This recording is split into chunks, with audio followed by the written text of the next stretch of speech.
Damn, my mic been out the whole time. I had a really good damn intro, man. Shit. No, Cap's calling me too.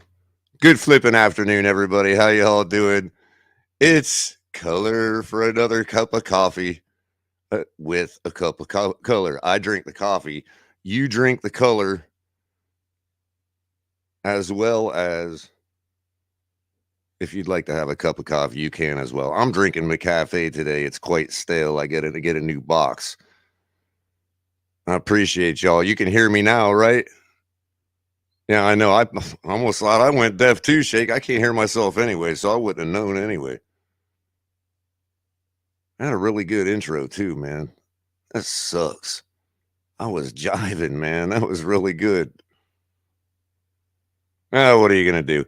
I had to rush in and do like one of those split intros where they jump in and tell you, "Hey, we're gonna talk about availability versus marketability today," which is truly the best.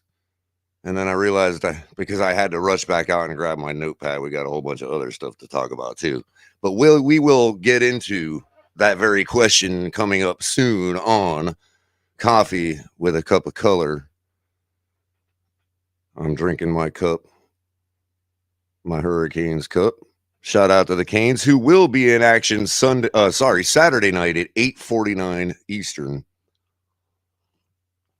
against UConn in the Final Four. So everybody get ready for that. Get ready to root. Even if you don't watch college basketball, that's something that don't happen very often. I don't think has ever happened, right? So get out and root for the Canes men's basketball team. I didn't get a chance to see what the women were up to, if they got out or what, but appreciate every one of you for coming by and saying hi, listening to me. We got almost 30 of you in here. Everybody like and share. Do like all these members have done. The first one in the chat being Joe Levesque. How you doing, buddy? Appreciate your membership and your support. We got 3 different levels. Check them all out. Flava J, Scott Jackson, Chef Jew, Ambassador to the community. Shout out to you too, buddy. And everybody, I encourage you to like and share. Even if you can't become a member, just like, share, and subscribe to show your support. It helps just as much. And make sure you're hitting the notification bell so you know when we're going live, because sometimes we just pop in. Maybe some breaking news, maybe some breaking stuff to talk about. You know, that kind of thing. You never know. So hit the notification bell. It's just as important as subscribing. Adam Sadowski, how you doing? California. Banana. Brandon R. How you doing, Brandon R?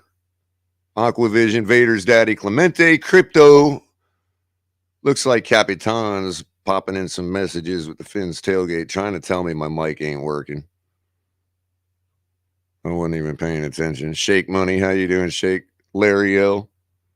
Appreciate it, Larry L. Good seeing you come by, man. Love your contribution.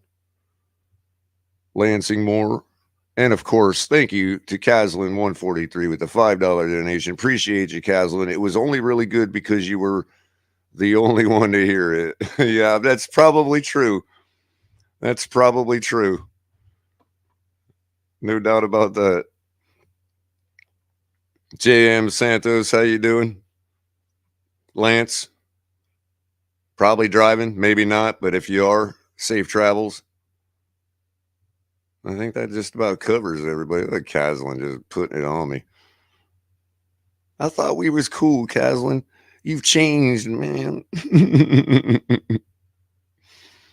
Anyway, so as I said, Hurricanes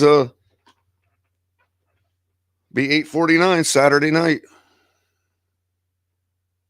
You know, let's see if they can show us how help us remember what it was like to have championships around these parts,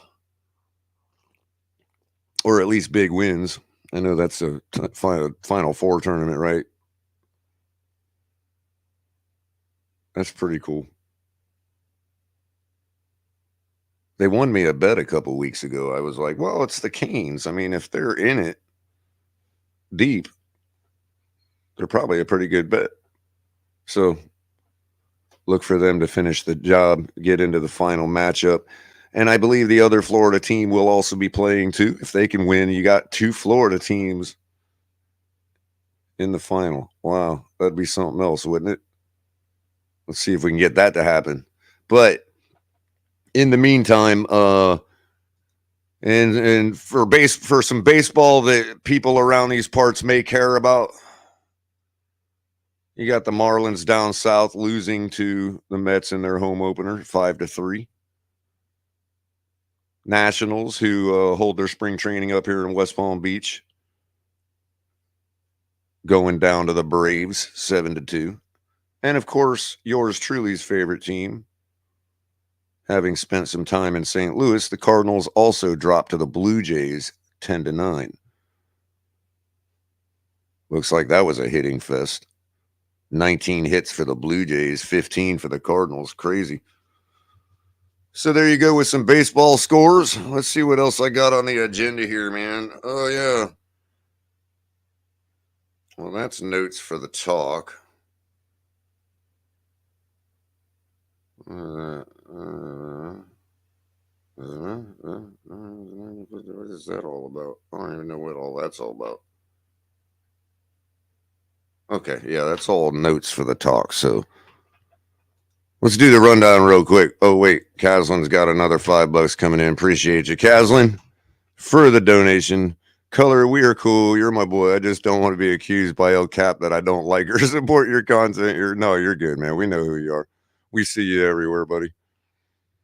You're always cool. Yeah, Orioles. And I know. I mean, when I say around these parts, crypto, I mean like South Florida, region. I don't mean like Finn's Tailgate. But if y'all really want to know, I can tell you those scores. I just figured anybody that cared was probably down here and really loves baseball, because it's early in the season, and to tell you the truth, none of these games matter until they matter, to be honest with you, this early on.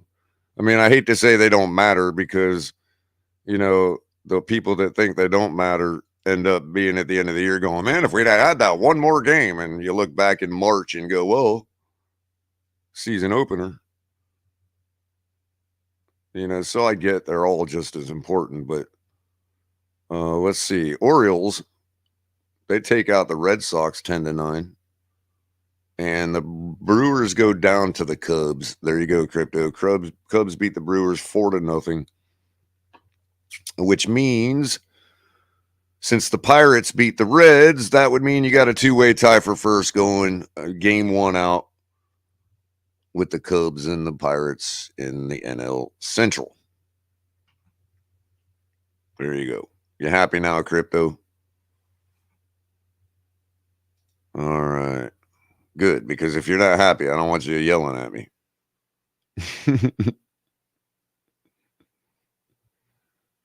Cards suck. Well, I know, Lance. I know. I know you're just saying that because it's nice to be able to release that out, given where you're, where you live and all that. You can't really say that much where you're at, so you got to get it out sometimes. Finn's Tailgate's the perfect place to get it out, man, because I know how you think. I know how them Cardinals fans can be. I'm not one of them like that. I'm a new Cardinals fan. I'm a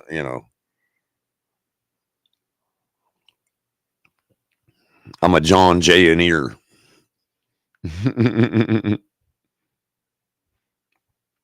But it is nice to be able to watch a team you support actually win championships. So there's that. I don't really care for hockey, Brandon. I grew up in South Florida, so it's kind of tough. I just never really got into it. What's up, Canes Dolphins 89?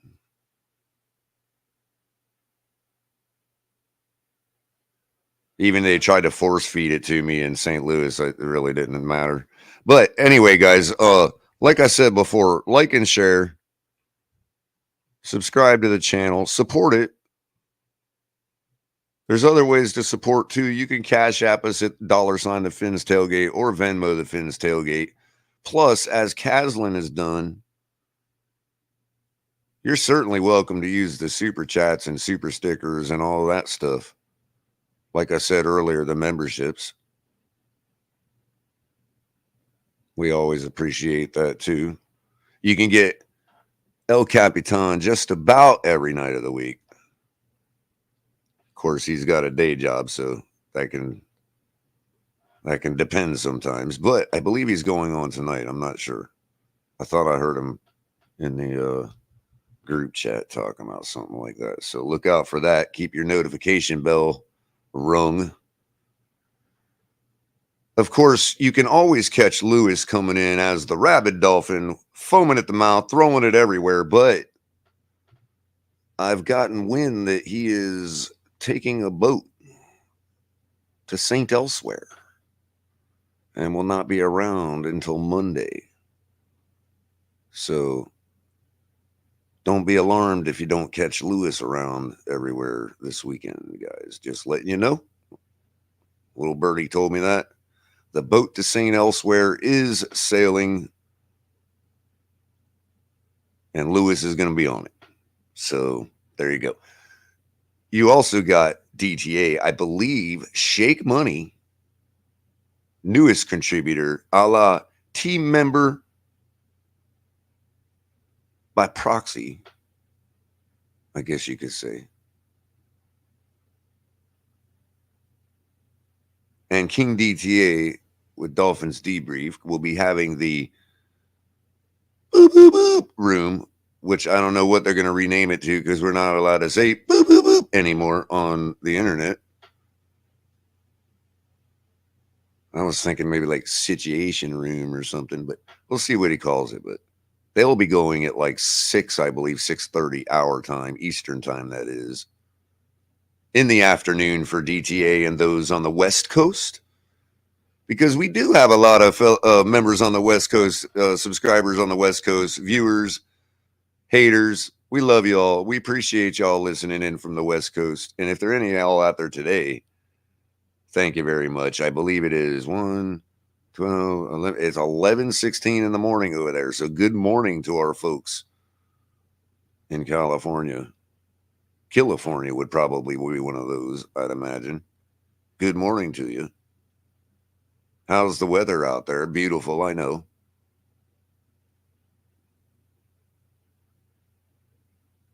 And of course, late night exhale, the graphic says late night exhale. But that's not actually true for the moment. Ali has suspended late night exhale until the preseason because late night exhale is a hype show for game day. And so it doesn't really make sense to have it right now. But that gives Ali time to make some new Broken Takes episodes. Keep a lookout for those. Pre-recorded, flying at you. We do them as a premiere so everybody can chat it up because they're about an hour, hour and a half, 2 hours long sometimes. I usually join them.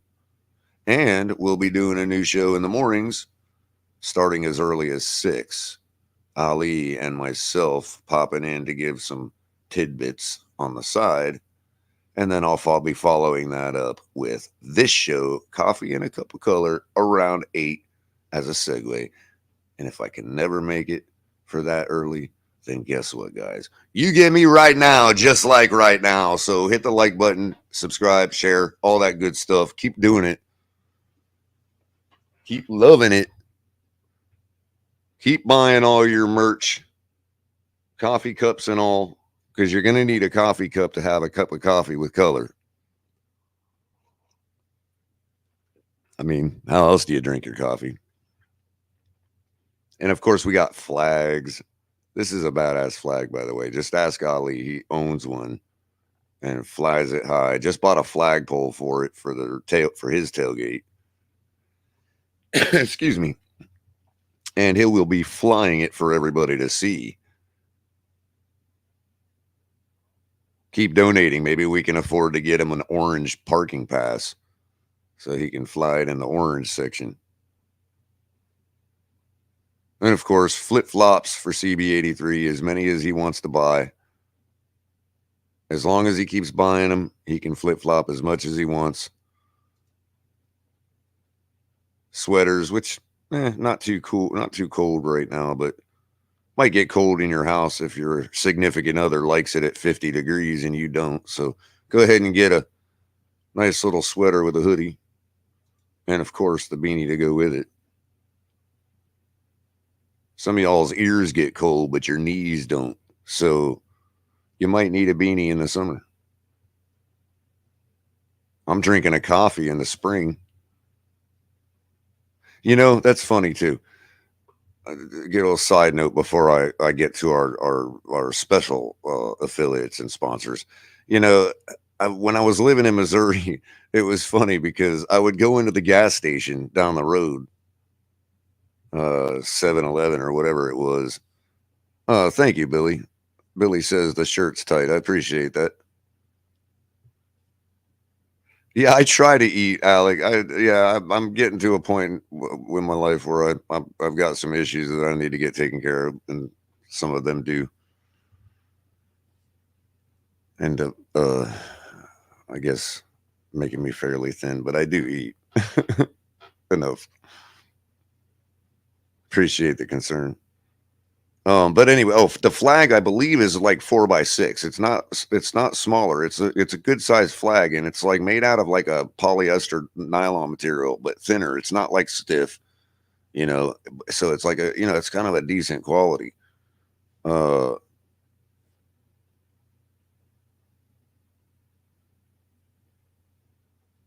well, we did have one. Lance, the Phillips 66 is at the south end of Hillsboro. I was going to that circle. It was a Shell station, but it was a Circle K. That's what it was up at the north end of Hillsboro by the school. And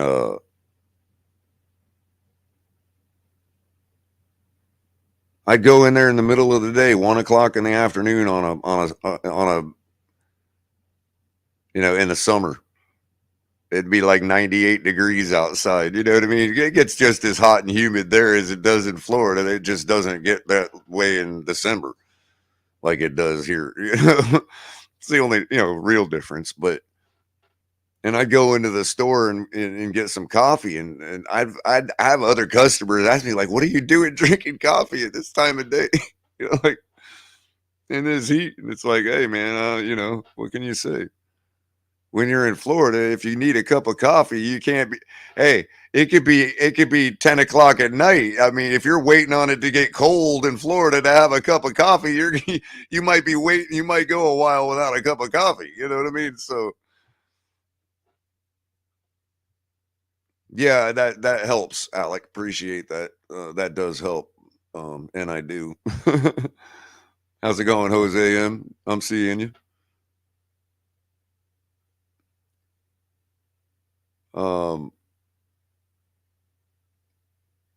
So yeah, it's interesting.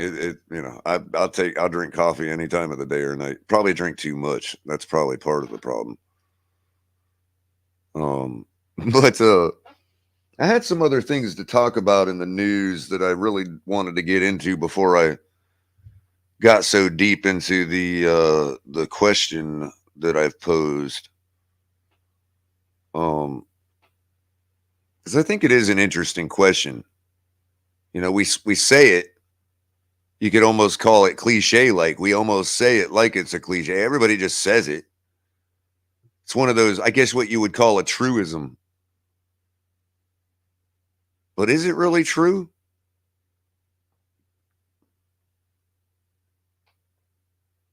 I want to explore that because I'm not so sure it is. But before I do that, I got to get to our regular guys here. Let's see. We got a link in the description below that says Fanatics.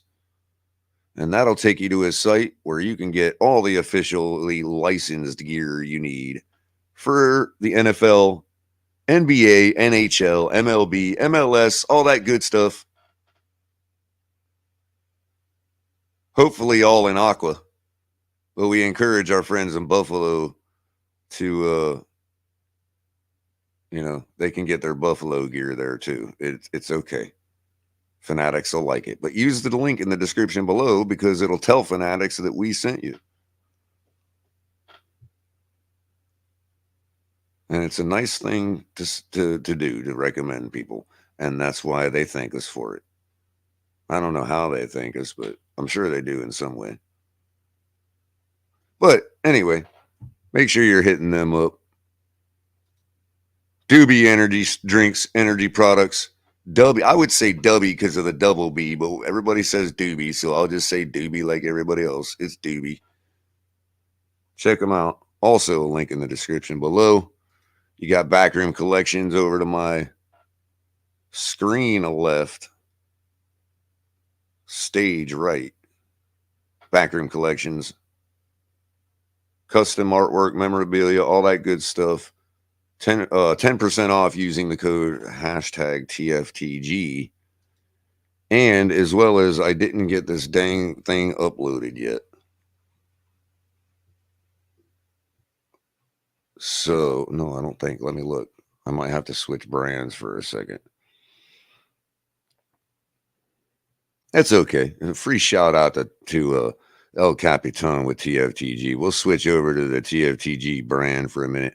All it really did was change me to, kind of blue greenish subtitle. Anyway, where is it at? Right here.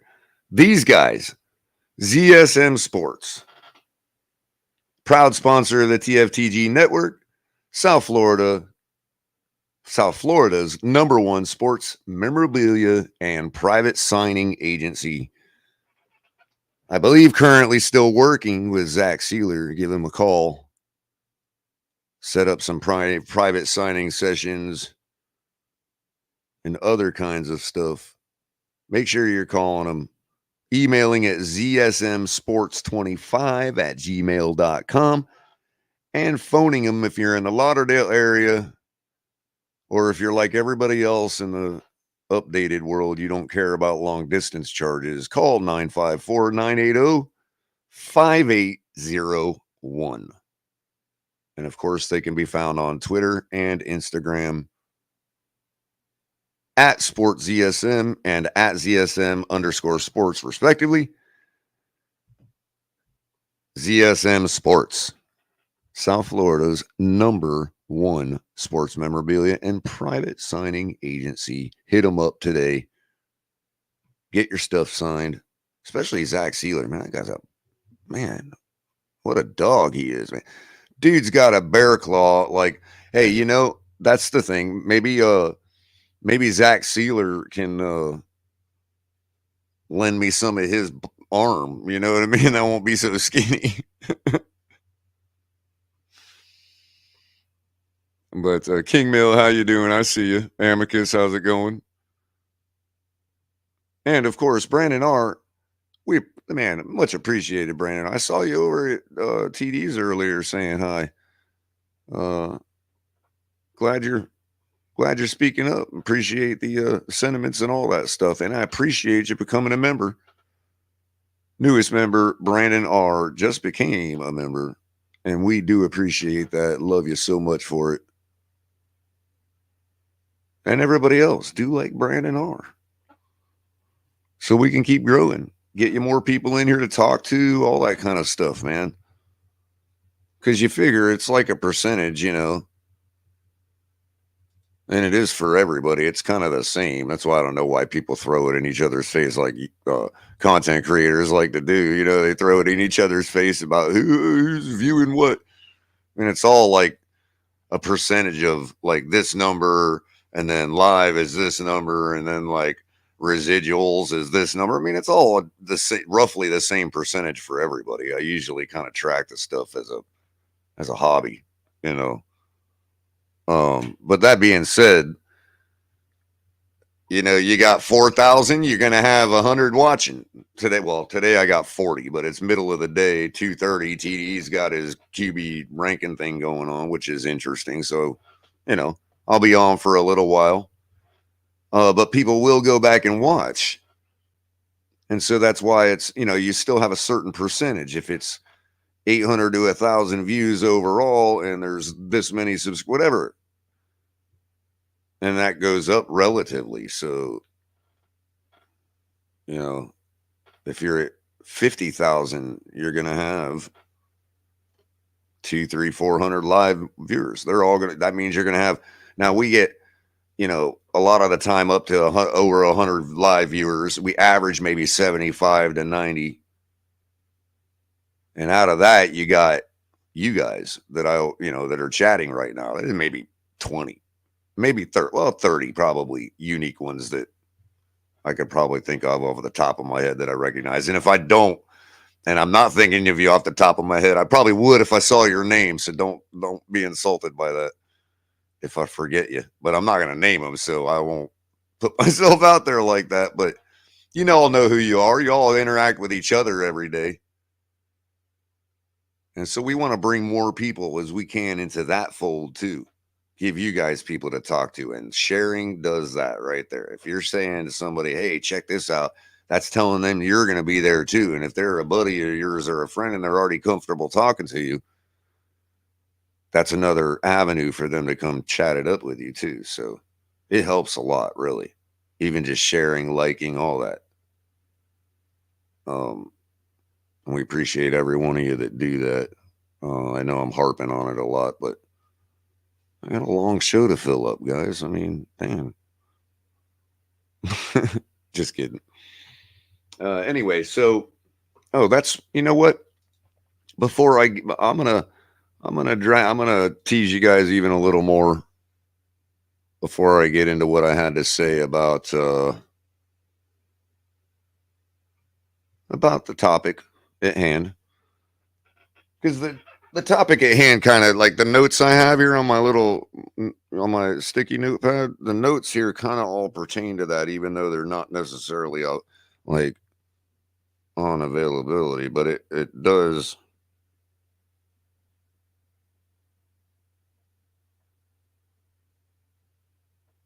Oh, I see what that is now. It does pertain to the stuff. By the way, quick news. Part of some of the news, and it was on my sticky notepad, so I neglected it. Shame on me. One of the things that came out of the owners meeting and rule changes and all that is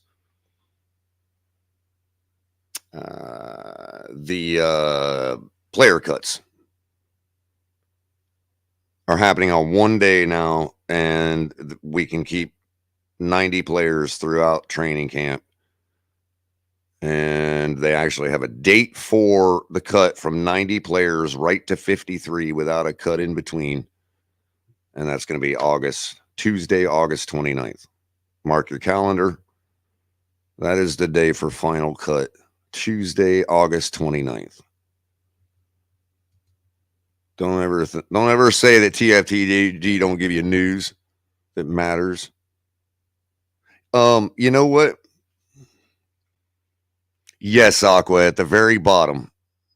It didn't necessarily have to, but it actually does at the very bottom. And the word unlock is next to it. If that should give you a little teaser of what I'm going to talk about there. But yeah, so August 29th, final cuts, 90 to 53. None in between. We get to see all the guys all the way through. We don't have to be like, oh, dang, I wish I would have got a little more time on that one guy. And yeah, across the pond, yeah, who is Chris Moss? Appreciate you, buddy. Maybe I do think they should increase the final roster overall going forward with the 17th game, especially if they keep increasing that. Dolphin Don, how you doing? It says, sup, Culler and fam, listening from work. Appreciate you, buddy. I'm glad to help it go quick for you if I can. Sometimes I figure if I talk real slow for you guys and pause a lot in between of what I say, by the time you hear what I have to actually say, the day is finally done. And that's what makes it go quick. So I try to do more of that for you. The quicker I speak, the quicker it gets done. And then you're like, well, damn, that was only 45 minutes. I still got to work. Yeah, appreciate it. By the way, this is actually a newer shirt. which I was surprised to find because it is a brand name. I forget who it actually is. Don't say on the front. But it was recently manufactured, believe it or not, even with this logo. Because I know they've done this logo recently, and then of course the offset one for 72, but this logo they haven't really done fresh stuff on. Now it could have very well been the very last one they ever had in stock. I don't know, but yeah, it's actually fairly new shirt. But of course, a good old throwback design. Not only the throwback design, but the college kind of style Letterman jacket style Dolphins logo. But yeah, I was actually happy to find it. I love it. Plus, it's long sleeve, so I don't get too chilly. But yeah. So before I get into the main topic, I want to give a shout out to a friend of mine. Y'all know who he is. Y'all watch him every morning. Y'all love him. Stephen D from Miami Sports Music, because the guy actually, you know, isn't afraid to kind of, now granted, there's certain things about all content creators I do like and I don't like, right? And we all have that right. And there's some stuff that I think Stephen D leaves out. There's stuff that I leave out. We're all human. But for the most part, I think Stephen D has always put his heart in the right place. And that is something that is genuine, and you can always trust that. And he has a lot to say about, last night about the way we as content creators treat each other, the way we as fans treat each other, the way we as audience members treat each other and the content creators and vice versa. And I don't know what brought it on, because I've been trying to keep I've been trying to keep above it all and not get into all that nonsense, because I know y'all hate it when I do, and all it does is make me waste energy. You'd rather hear me wasting energy ranting about Lamar Jackson and stuff like that than you would people that threaten me or insult me or whatever at a personal level. Because I do believe, and I've always tried to make sure, I know I go hard at people, and maybe that's where I'm a little culpable too. I mean, we're at we at the Fins tailgate. We usually make everything over 18, so we do tolerate. Like, in other words, our threshold. We have the. I don't know if it's privilege or luxury, because YouTube still curbs us a little bit, but we do have a benefit of being able to be a little more uninhibited, a little more tolerant of, stuff that's, directly insulting to other people. But if it's on the football or sports level, or if it's two guys engaging that know each other, because sometimes people, you may not even know each other, but you may both have thick enough skin to say certain things to each other that are perfectly fine to say, given a sports context and a chumming it up two guys talking about sports who probably are both sitting there having a couple beers and smoking some herb. So I get it. And I know the stuff that comes at me like that, sometimes I overreact to it. And I'll be honest with you. And I want to apologize for all that. And I'll probably overreact to things in the future. Some stuff doesn't bother me. Some stuff does. We're all human. The only real problem I have is the stuff that is meant to personally evoke, pain on somebody. For instance, now, all you know how I feel that have been watching me for a long time, calling somebody a crackhead or a I even know that term is kind of, for some people, two friends that got thick skin might even engage with that. I understand that. But stuff like that, when you know you're purposely trying to say, okay, I don't care about the argument anymore. I don't care about hearing what the person has to say. And I don't care about them hearing what I have to say anymore. When it gets to that level and you're saying things that's throwing all that out the window, I just ask you to stop yourself. Because we don't want to be like, we want it to be an environment. Because if everybody else is saying, hey, watch what you say, and that with good reason, other people have kids watching their shows. Don't get me wrong, but some of the people that watch those shows do have to finally have a place at the end of the day to come to say, hey, fuck you. You know what I mean? Or whatever. I get it. I'd rather you just say, fuck you, Culler, and either leave or shut up or try not to spam the chat, but keep saying fuck you. By calling me a crackhead or, what really bothers me even more than that is when another content creator tries to demean the hard work and stuff that somebody wants to put out. Look, there are people out there that when you watch their content, you're like, what? 400,000 subscribe? What? Let's face it. You be honest, all you know damn well there's stuff you watch. You're like, I cannot believe this garbage has a zillion people watching it.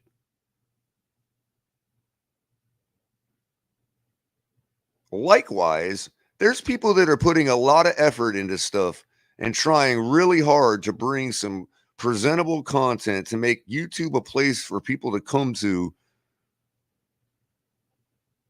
avoid having to go to these places where we get fed the same nonsense all day long, every day. That's why I'm canceling my cable service. Not because I prefer one or the other, but because I've seen it all.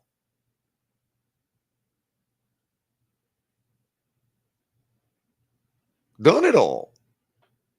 Y'all remember that Star Trek Voyager episode where the 1Q wants to kill himself? And he's like, he takes Janeway to the Q continuum, and it's like this way station in the middle on a desert road in the middle of nowhere. And all the Q are sitting around like doing nothing because they have nothing else. They're immortal and like, that's how television is right now. Oh yeah, kill it. Don't worry. You're talking about me. I'm talking about television. That's how television is right now.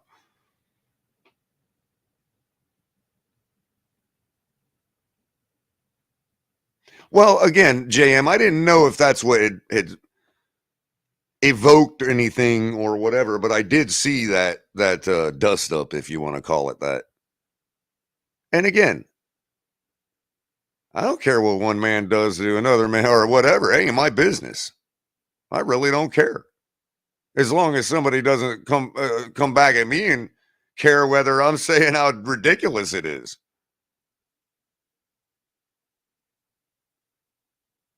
We're all human.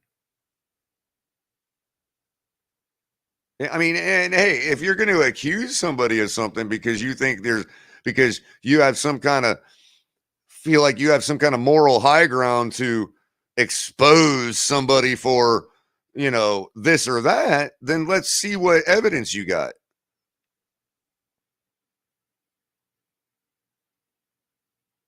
And I don't speak for that man.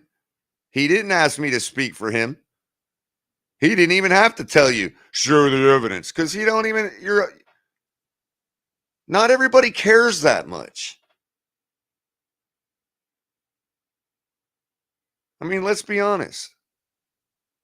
Yeah, some people care more about you, whoever you may be, and some people don't.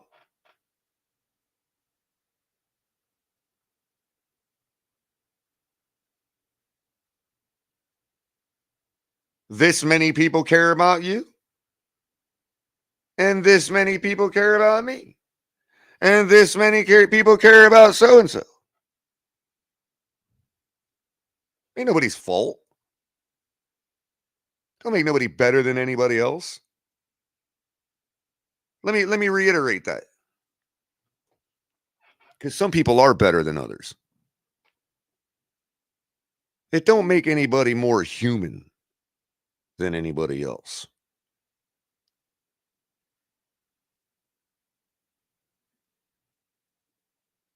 And human is all we can be.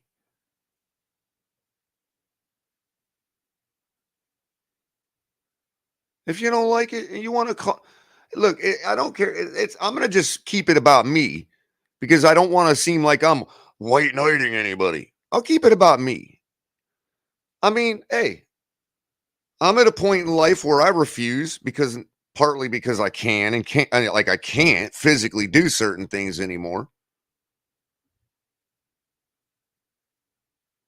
But I refuse to be like laying in a bed having somebody feed me some green peas because I'm an invalid and can't afford to do anything for myself. Because we all have a finite amount of time on this planet. No matter what people think about themselves, we have a finite amount of time on this planet. All of us do. There's nobody yet that's been able to remove the word finite when defining a human life. It's the most precious thing to me on the planet. I don't know why.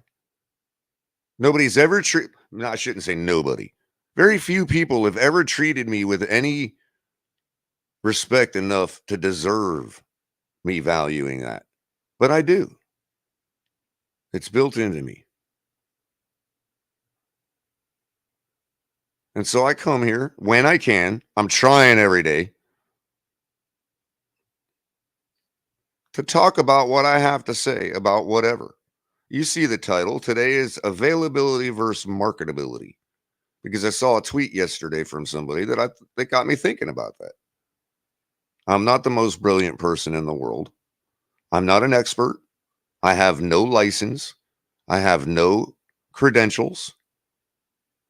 I have no education, formal education on how to be a journalist or a show host or anything like that. I have no inside sources. I have no person out there asking me or telling or offering to come on my show and say, hey, let me tell you how it is to be a so-and-so in the NFL. I don't have none of that. And that makes me a bad person? Somehow that makes me inferior to another man? I don't understand that. I really don't. And for anybody out there who hasn't, if there's reasons in your head you haven't, HMU'd, we do a crazy thing here at the Fins tailgate, and I get a little rowdy too, but I ain't no different than anybody else in how I would treat you or respect you. And no matter what you've heard from who, because it's obvious that there are people out there that have things to say about other content creators and other whoever's and whatever people consider themselves. I'm not the one to put myself on the Dolphins beat writer list on Twitter. The two in ears that hate me did to insult me. So you're damn right I'm going to take that as a badge of honor. You're damn right I'm going to act as such. I want to bring a good product to my audience and whoever may want to listen to me. Why would I want to do anything else?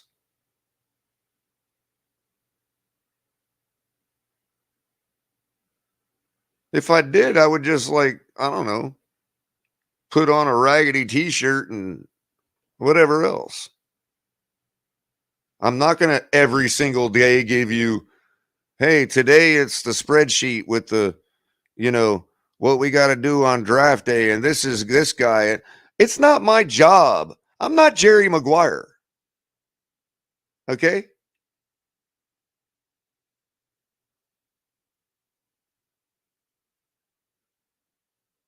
It is not my job to tell you all and go and market these players coming out of college or in free agency and say, oh, this guy is a blah, blah, blah at the combine and Culler sucks because he doesn't know that. He talks about the Dolphins like he knows all that stuff. Give a fucking break, man.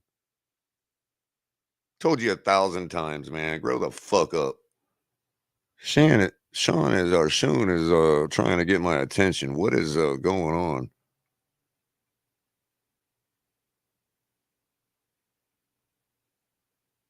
Harris Love being released from the hospital. Who is that?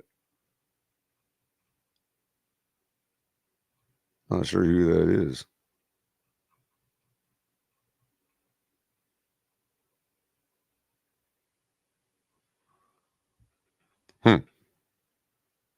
Maybe I'm a little aloof, out of the loop, whatever you want to say, but I'm not sure what's going on with Paris Love.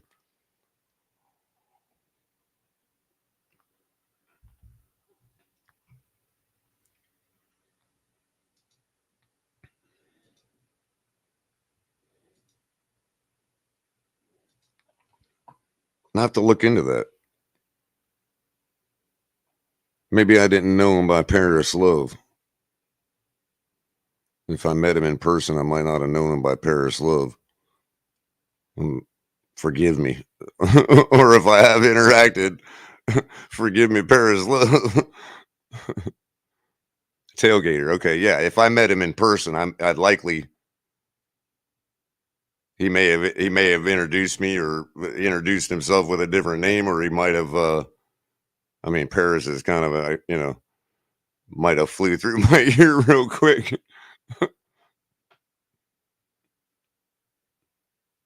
Okay. Always at the state. Have I met you, Sean? Forgive me if I don't recognize. Have I met you, Sean Keterling, at the stadium? I mean, yeah, that's what I figured.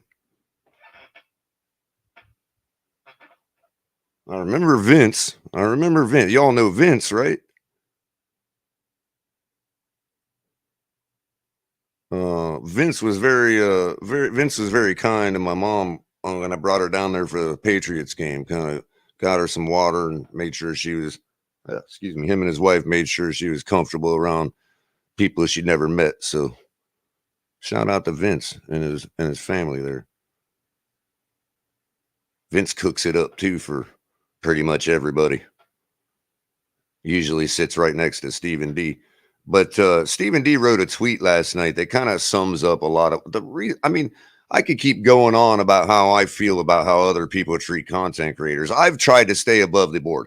Once I realized that it was not allowed, that it was not pertinent, I should say, for me to call out people for the things they say about me personally. Like I've been told it's not even pertinent for me to call out people for what they say about me because those people are too big. The OGs of the community, we'll call them. Some say the big three. I'm not saying they've come at me. I'm saying that when, anywhere from them all the way from down to me and below me, I've been told that I can't say anything to anybody that puts my name in their mouth in a false way. I've been told to let it roll off my shoulders. That's the pertinent thing to do. And so I have. I've told everybody to leave me alone. I've had to yell at people to leave me alone to get them to finally understand that I truly want to be left alone on that level. And if that means I don't grow, and that means nobody comes to me and nobody says, hey, I want to be on your show, or I want to prop you up, I don't really give a damn. I really don't. We've got so much things happening at the Fins tailgate that we have not even exposed yet, that we have not even announced yet. That this YouTube thing, our gracious hosts at YouTube, I don't want you to misconstrue this. We love you. Your servers are really fast. And you'll be a host as long as you wish us to have us as a partner. Because let's face it, bandwidth is not easy to come by. But make no mistake, we're not going to be hamstrung. We're not going to be affected by the way we were when people decided to use the system here at YouTube to take away our ability to monetize ourselves. That's changed. And there's always the chance of somebody doing that. Just what I'm saying right now can be misconstrued by somebody as an attack, as a personal attack, and things like that can happen. But you know what? We're working for a situation, and you'll all understand. It'll become much more clear to everybody once we can say more about what we're building and what we've got on the burner. For lack of a better cliche, that you all will understand that we won't be at risk like that again, ever again.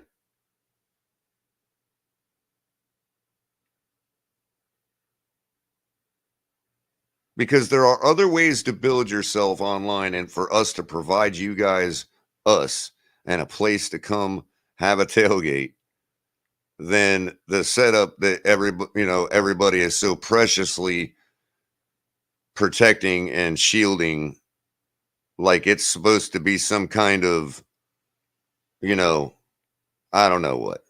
I mean, I'm just talking about the Dolphins. Sometimes I want to talk stats. Sometimes I want to talk about, who we're drafting and positional stuff and stuff like that. But sometimes I just want to talk about the idea of availability and marketability in both football and in the Miami Dolphins organization as pertains to our current situation.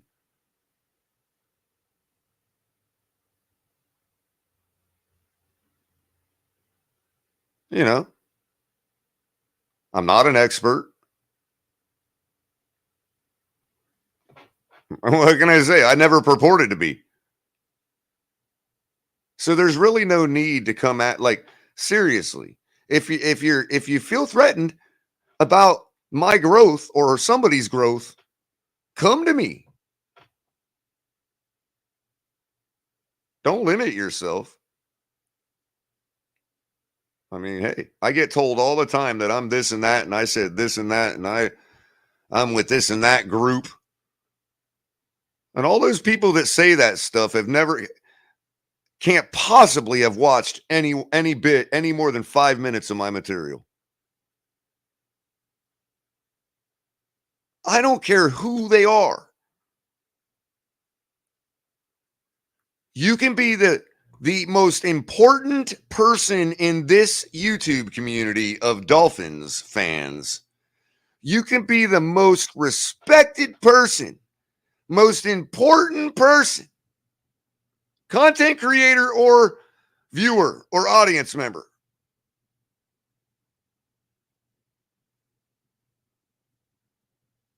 And if you're telling me lies about what I've said, you haven't watched my stuff. Bottom line, it's all right there. For somebody to come here and loop me in with certain things and be like, it's always this way with you, Culler. Okay. Wait 5 minutes.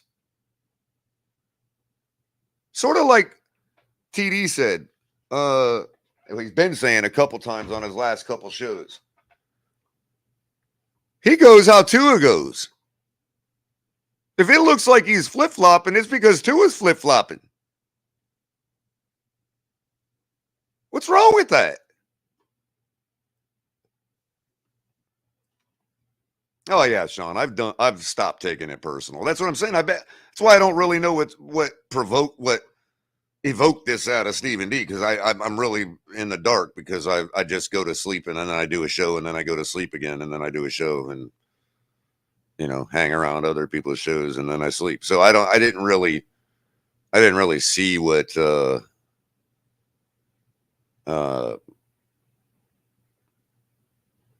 other than what some have said about how a person came at who I thought was had some pretty decent things to say and takes. I'm surprised to hear some of the deeper stuff that some consider, conspiratorial or tinfoil hattish, that I actually agree with. And it was refreshing to actually hear somebody that presented themselves as a person a little more in the know to be saying the same things. I mean, I follow Florio. I mean, I don't care. I don't care what anybody says about the guy. He's brilliant. If you think you're more brilliant than Florio, then by all means, start a network, start a show.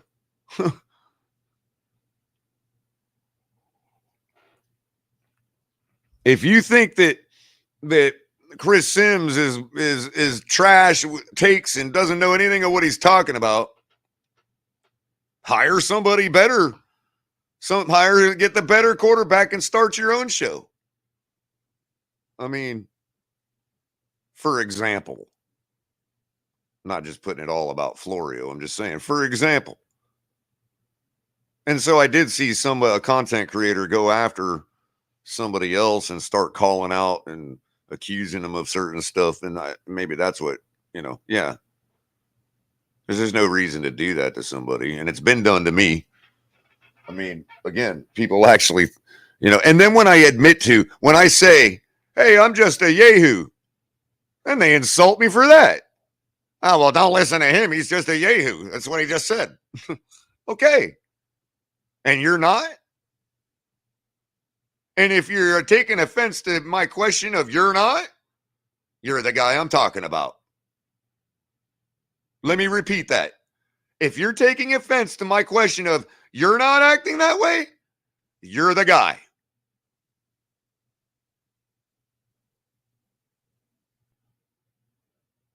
That way I don't have to say any names.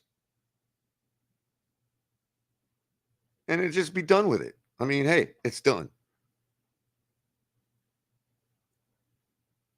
Ain't me or anybody else look like got egg on their face. I try to pull the tailgate up a little bit when I'm on other family-friendly networks. I don't understand why anybody else can't do that. It's not that hard. Just leave other people alone if you don't like them. And I know I'm not wagging my finger and none of that kind of stuff. But it's just stupid. It's like, you're not cool is what I'm saying. Like, if you think you got friends out there going, oh, isn't he cool I'm down with him for being a dick. Well, good for you.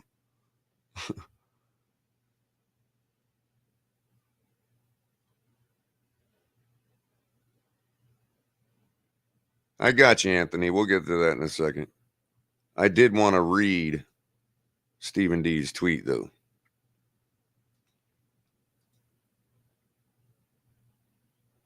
Out of respect to him, so it can get out to people that may not have read it. And because it also says a lot of what I believe, too. There's certain things in there that obviously don't apply to me because of we're two different people and times and dates and stuff are different. But the theme of what he tweets could have come out of my own head. A note to Dolphins content creators. There have always been beat reporters and columnists that have covered the Miami Dolphins for years. I'm sure there have been plenty that didn't like each other or didn't like the way they go about their business, but I can't recall them being so rude and disrespectful in any public forum towards one another. Fans consume content differently now. There are content creators, podcasters, YouTubers, and streamers. And as a fan slash consumer of all these platforms, I believe there is someone for everyone. Lately, I have seen our fan base and people that have voices within them tear each other apart,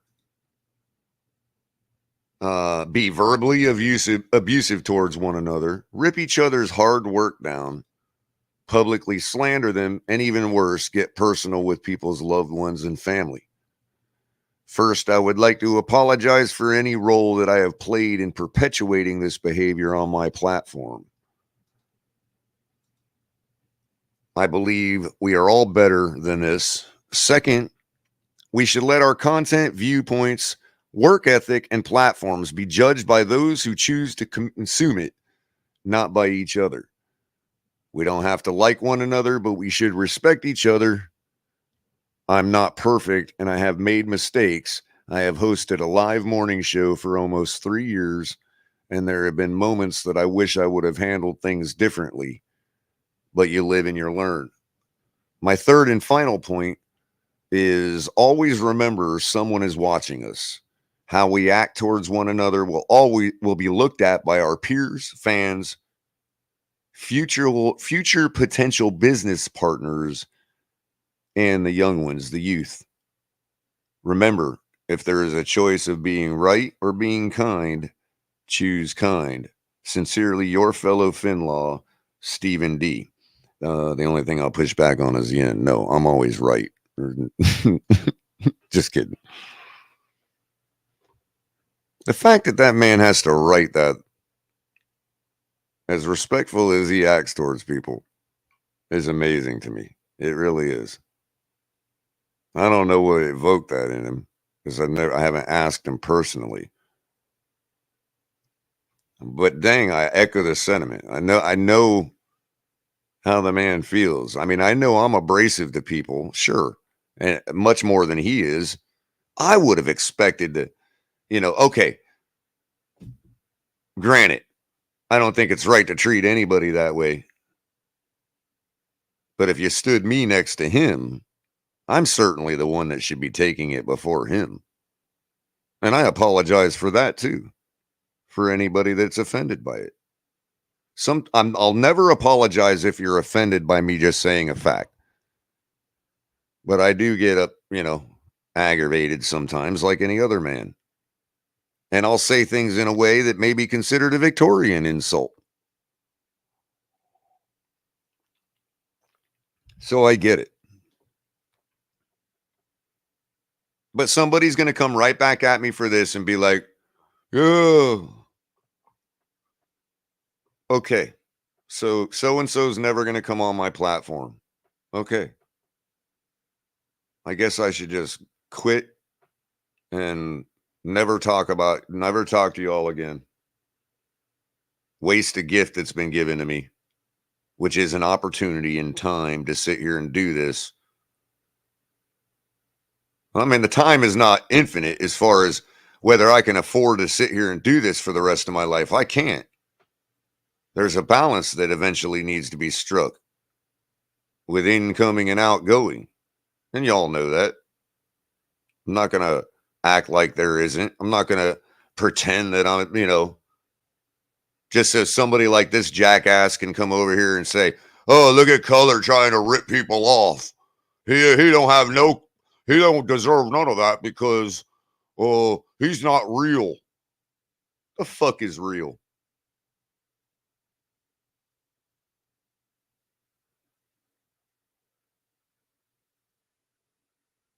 I'm a real fan. The fuck is real?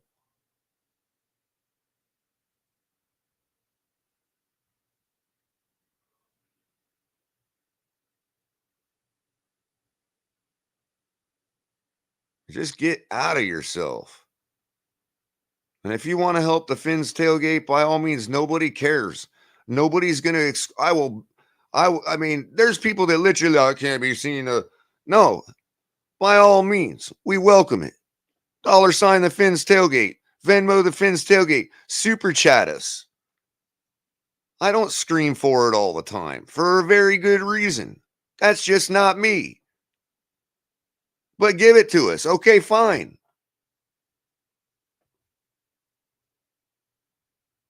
I don't care if I got to sit here and dream up something to talk about.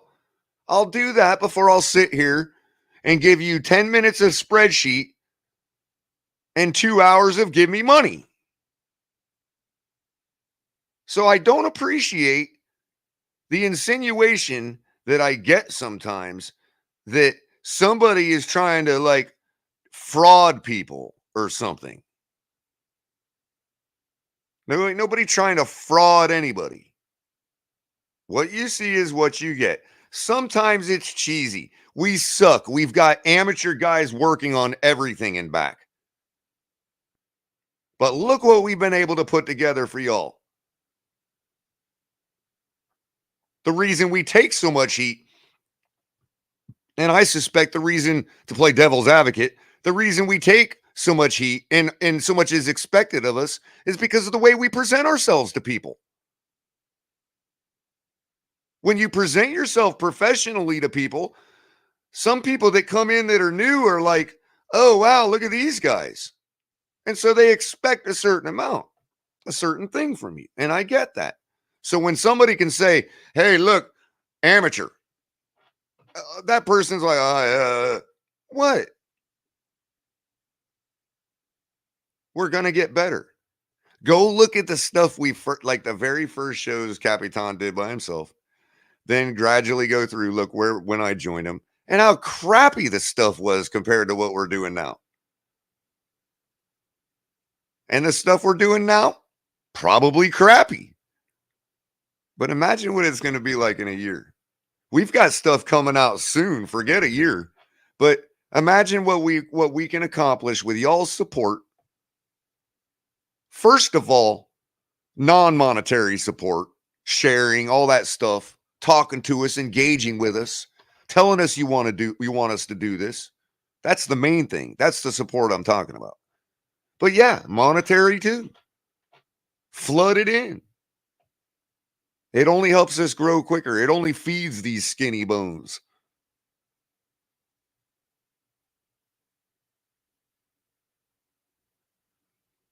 You know, I know we look the part.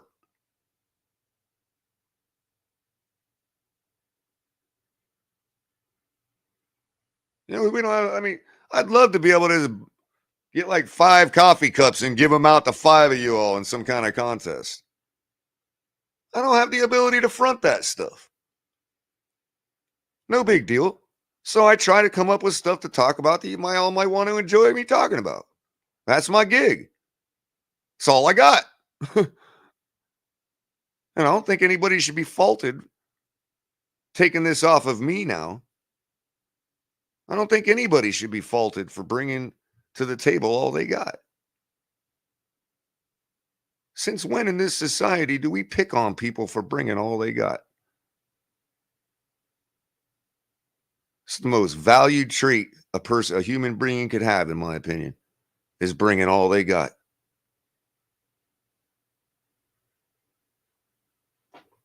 That's it.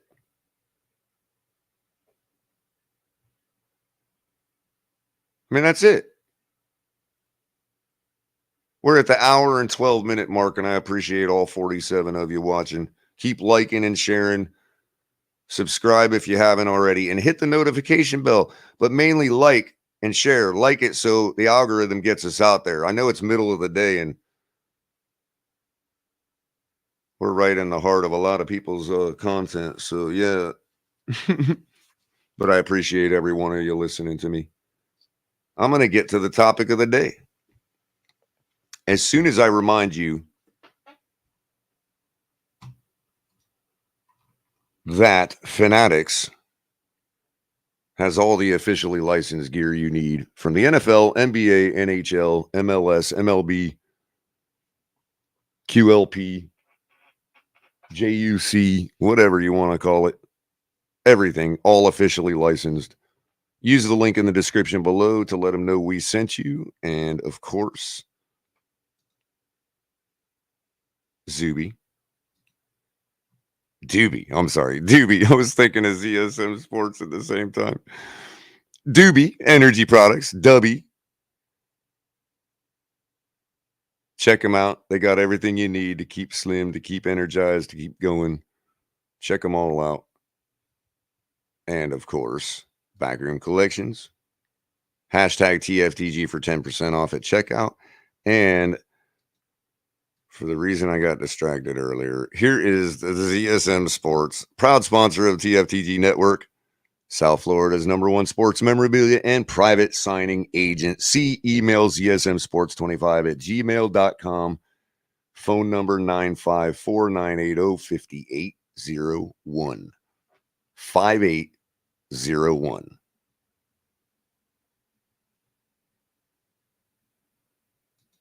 Gotta love ZSM Sports.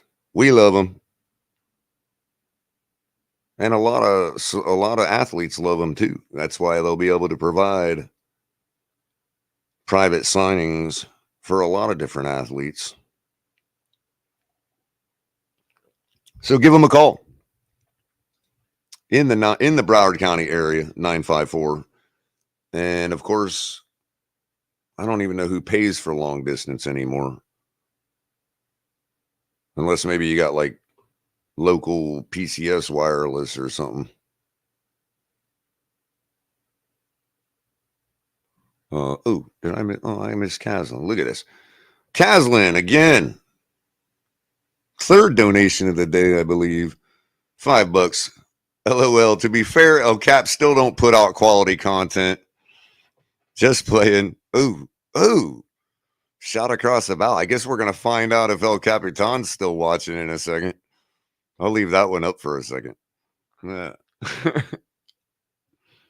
By the way, El Capitan, I've been forgetting to put my banners up for topics. I'm really sorry. This one's going to be hard to clip. But I'm going to wave my arms. That's our clip marker right there. In case the audience is wondering what I'm doing. Again, Caslin getting 2 for 1, getting double his money, get double for his money. $5 donation. LOL. To be fair, El Cap still don't put out quality content. Just playing. LOL. So we'll see what El Capitan has to say to that. I got to get back. I got to get cloaked back in my brand, man. There we go. Nice orange. As you can tell, I kind of prefer the coral side of things in our color scheme. But before I get started on the topic of the day, I'm going to stand up and pull my pants down because they're riding up my ball rack, and that hurts. So make sure you're wearing the right kind of underwear. And if that right kind of underwear wants to hit me up and give us a proper sponsorship, I will tell everybody what that right underwear is. Just hit me up. I'm ColorCom on Twitter, at ColorCom just about everywhere. Color commentary. You can look me up. You can search me. I'm sure you can find my email, uqdroma@gmail.com. And I will tell everybody what the right underwear is that will not make me have to stand up and pull it down from my ball sack. I am about sick of that nonsense, all right? So tell me who you are. Tell me which underwear I need to buy. And come give me a sponsorship so I can tell everybody else. Much better. Shake it out. Yeah. It's almost turned over, people. That's when it really sucks.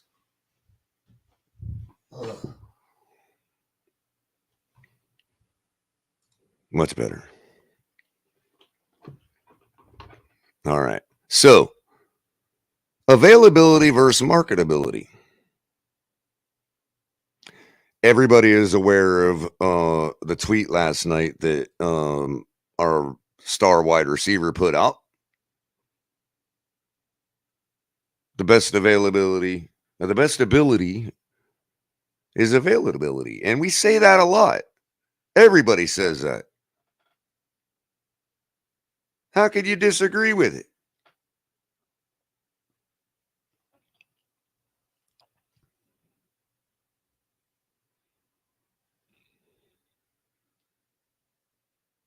Now, I understand that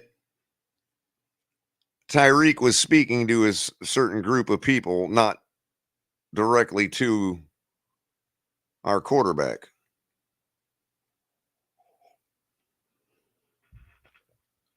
But of course, the people that are in the front of the room, in the front row, they understand that it don't matter if he was directing it at the quarterback. It applies to the quarterback. And I think we can all agree that Tyreek Hill is intelligent enough to know that it applies to our quarterback. Now, I know he went out there the other day and joked about messing with his trolls or somebody else messing with their trolls on Twitter. Well, Lamar, that's right. He was complimenting Lamar on messing with his trolls on Twitter.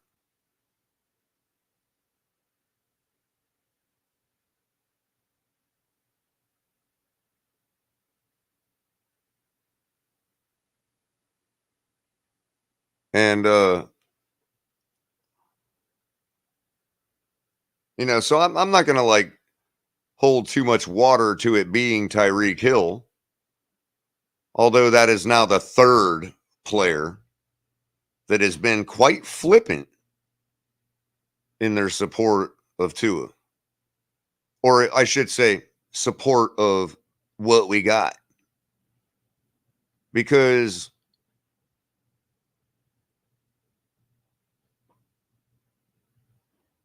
you have somebody calling for Lamar to come to play for the Dolphins, and this was before Deshaun Elliott. I'm not talking about Deshaun Elliott. I'm talking about some I don't remember who it was.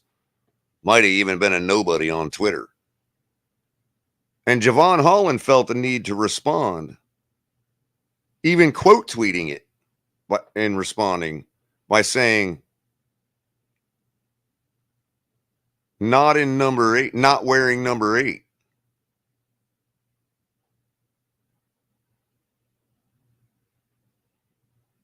Now, I would imagine that the company line, if you will, to use another cliche, if everybody's towing the company line,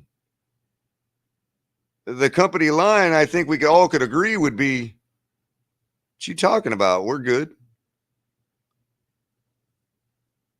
Wouldn't that be the response you would expect from Javon Holland, a known supporter of Tua? Yeah, that's what I'm saying, delusional. It was like a nobody, but Javon Holland felt the need to respond to it by quote tweeting it and saying, "Not in number 8."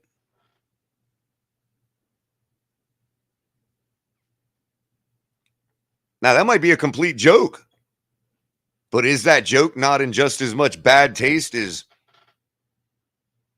Deshaun Elliott's joke?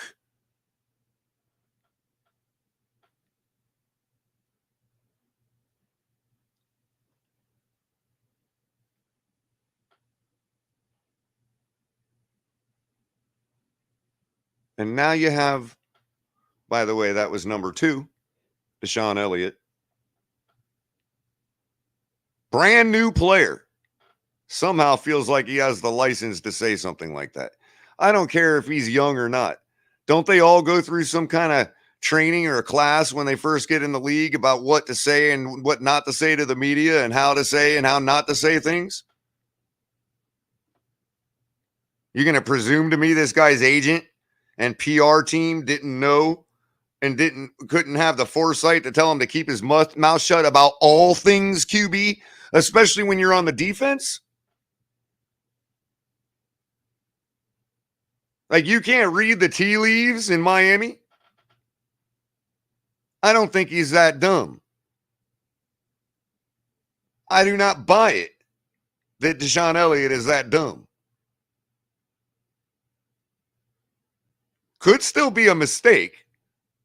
Not going to say it couldn't. But it's obviously a mistake that if you were to blame somebody for the mistake, that would be the Miami Dolphins for not making it clear to everybody that's new coming into the building. How can they hold him responsible for saying something that he thought was his own God-given right to say if you didn't make it clear to him coming in the building that such matters should not be spoken about? If we're all lockstep and barrel on support of the quarterback, like everybody wants to have me believe and continue to have me believe. Just as early as yesterday or the day before, you have Mike McDaniel harping the praises. I'm going to unlock him this year. That's why Unlock Tua is on this notepad. See, right there at the bottom, look. Unlock Tua. You see that? Because I got something to say about unlocking Tua, which is basically how many times are we going to say it? Just how many years is it going to take to unlock Tua? When we do unlock Tua, what are we going to find in the box?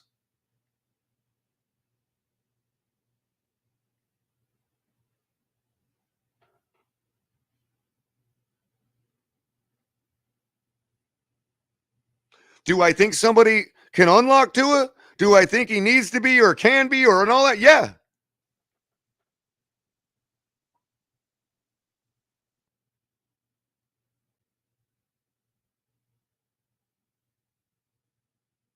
I mean, but yet we continue to act like we're in a 2-year window or the time to win is now. Is he going to unlock him for 13 games and that's it? And then what? Mike White carries us the rest of the way, or vice versa? Are we gonna time whatever in the middle of the season so he can play in the playoffs? What?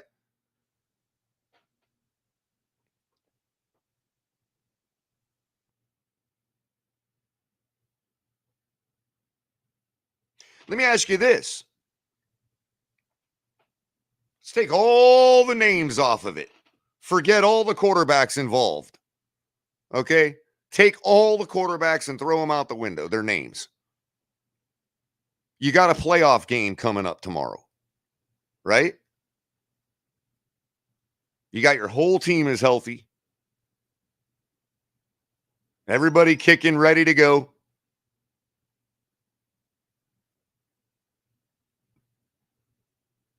You got two choices. You got one choice to make at quarterback without knowing any names. And I'm being serious. This is not to present one or the other, Tua or this guy. Take all of the names off of it. Take all the teams off of it. Construct your own team in your head. I don't care who the players are. You got a playoff game tomorrow. You're a coach. Your job is on the line. Because let's face it, falling into one again, not winning one again, your job's on the line.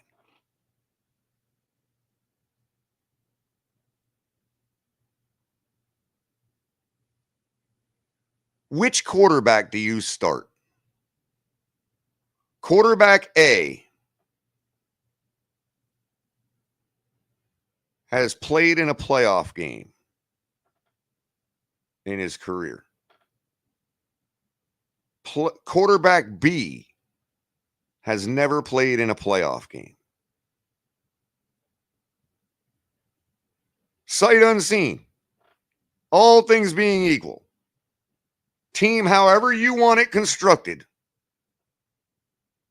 No names involved.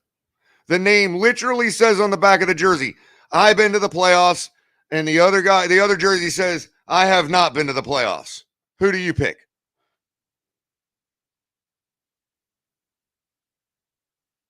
Well, we can't say Skyler versus Tua.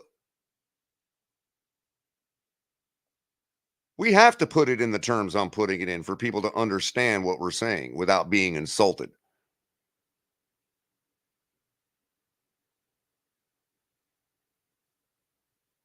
Doesn't matter how QB performed in the playoffs. Sufficient enough to win.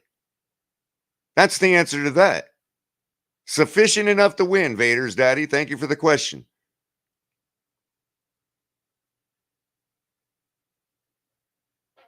And sufficient enough to win in a playoff game is not necessarily just average. That's not just necessarily sufficient. Sufficient to win in a playoff game.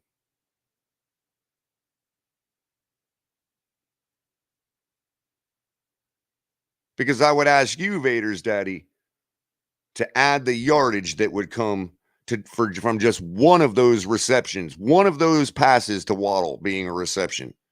Add that yardage to Skyler's stat line. Now talk to me. And compare it further to Tua's stat line against the Chargers in a regular season game. The 26th ranked defense. So we could do this all day long.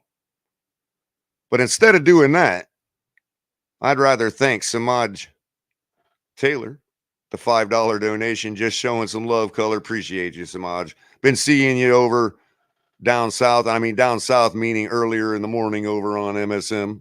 Stephen D, appreciate you, buddy.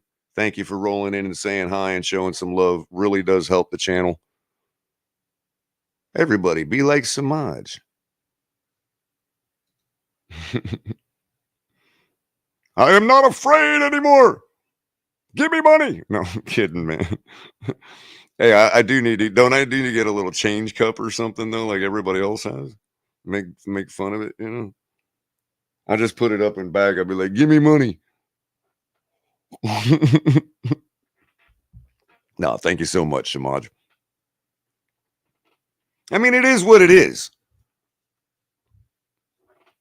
It's not my fault. It's not my fault.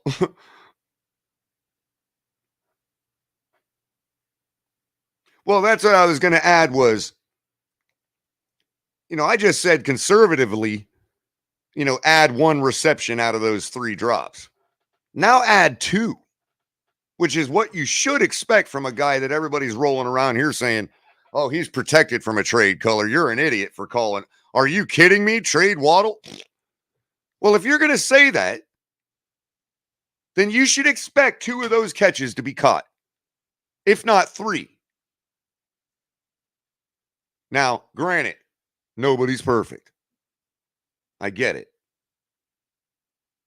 2 out of 3 would still be a 66% average, right? So that's fine. 2 out of 3 is another 150 to 200 yards, possibly.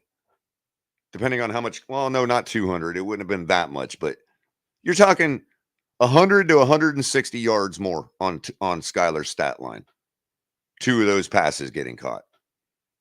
If all 3 get caught, another 200 yards added to Skyler's stat line. Now, I'm not trying to put it all on Waddle. If you guys aren't trying to put it all on Skyler, you cannot have both. If you want to absolve Waddle for dropping those passes, then fine. Blame Skyler all you want, but admit that you're absolving Waddle of those passes. You can't have both. You're saying that what we saw, the performance we saw overall in the macro out of Skyler in a playoff game against arguably the best team in our division, you're saying that performance is trash and terrible while completely ignoring the fact that a guy drops 3 bombs that were right on the money passes. And I'm not going to hear this, oh, the defender got in on him. That's why I'll give him 2 out of 3. I'll even give him 1 out of 3. But all 3 dropped, and you're going to blame Skyler? Please help me take it off of Waddle. Please stop trashing Skyler so I can stop telling you that Waddle dropped those 3 passes. Because I know a man can get better and correct that problem. But you're not going to tell him, you're not going to get me to say, I know he's gonna.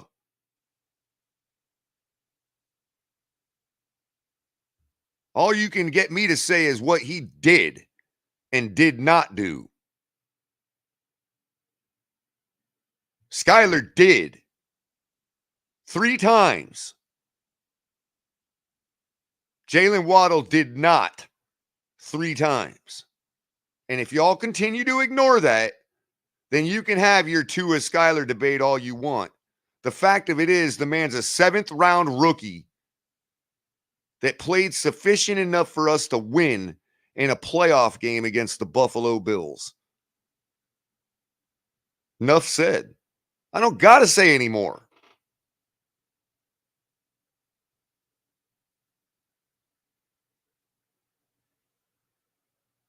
Yeah, I expect more. I expect better. I would. Does that mean we get to use him for the project instead of Tua? Because I'd much rather do that. Y'all are sitting here acting like I'm Skyler's a project. Yeah, and you're asking me to get to for the same thing for Tua, who hasn't demonstrated that he can rise to the occasion when it matters. He just hasn't.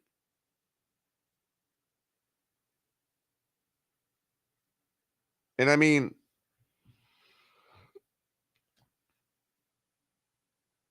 we also talk about unlocking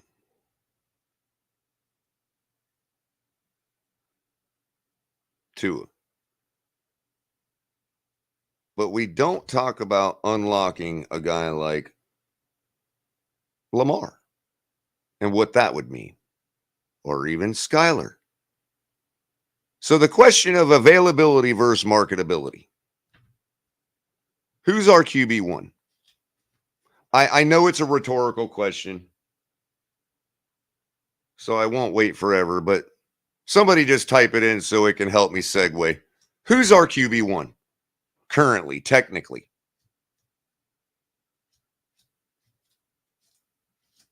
I'm sure AB will be the first one to type it in. Oh, no, Samad's got it in. Mike White. All right. I'll go with that. Billy got it. Vader's daddy got it in. Aqua, okay. Technically, Tua. Going by all the things, the only thing we can go by, which is what comes out their mouth, it's Tua. Okay. Everybody walks around town like it's Tua. Mike McDaniel is oblivious to everything everybody says and all the film that's been laid down, and he says it's Tua. We continue to be spoken of outside of the Lamar sweepstakes because it's Tua.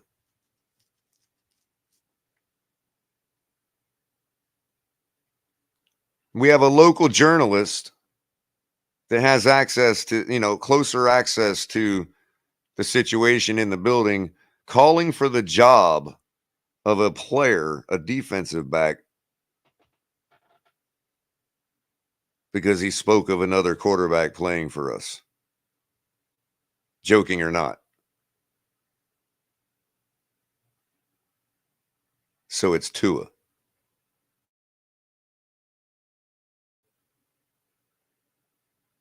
I think I blanked out, but I hope I'm back.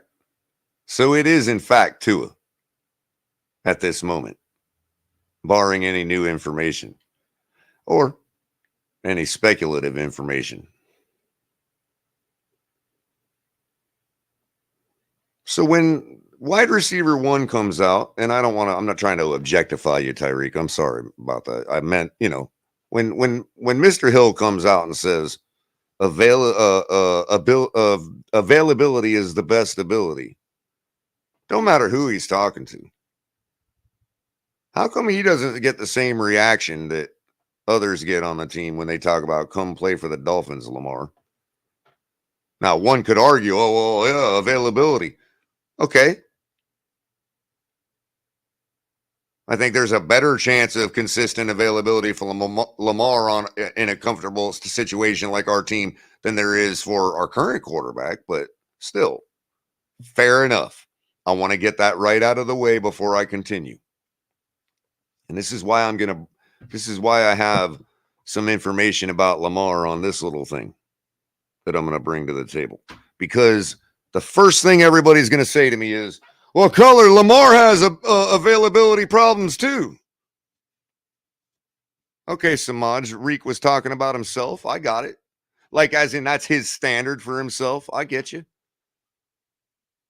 But again, it's to me that kind of people on both sides of the fence that wanted to be right kind of made that the issue right out the gate, and it never should have been. So a fair-minded person like ourselves, can see that it's more that it applies to Tua. It's not that Tyreek was speaking to Tua. I get it. You know what I mean? Like, I know Tyreek wasn't putting that out there as a message to Tua. You could argue tone deafness given what I'm saying right now, even though it seems like I'm off topic about availability and marketability. When I'm bringing up the Tua stuff and the Lamar stuff, it might seem like I'm off topic, but I'm not, because I'm explaining and illustrating how it applies to Tua and how, it should at least be considered tone deaf. If not, if it, again, I usually don't think of the extreme. I'm an Occam's razor kind of guy. It's like more likely just tone deaf, but that requires the least number of assumptions. You know what I mean? Well, I guess actually joking and trying to thumb everybody in the eye and Tua told him to do it is another one that has very little assumptions. But because if I was Tua and I really did feel was about myself, I probably would do stuff like that, like tell Tyreek to say stuff like that, just to drum it up. But then that's not really fair to us, and that really would take away from what people say about Tua's character. So I don't believe that's happening. Don't apologize, Mark, if you think that way. I just simply said I'm advocating for Lamar Jackson to be a Miami Dolphin until it's not possible for him to be one anymore. Simple as that. He's the best quarterback, short, mid to long-term option for the Miami Dolphins at quarterback. If we expect to win a Super Bowl in the next 2 years, like we claim. Not saying Tua can't do it. Not saying we can't get it done with Tua. Just saying that's the upgrade. Bottom line.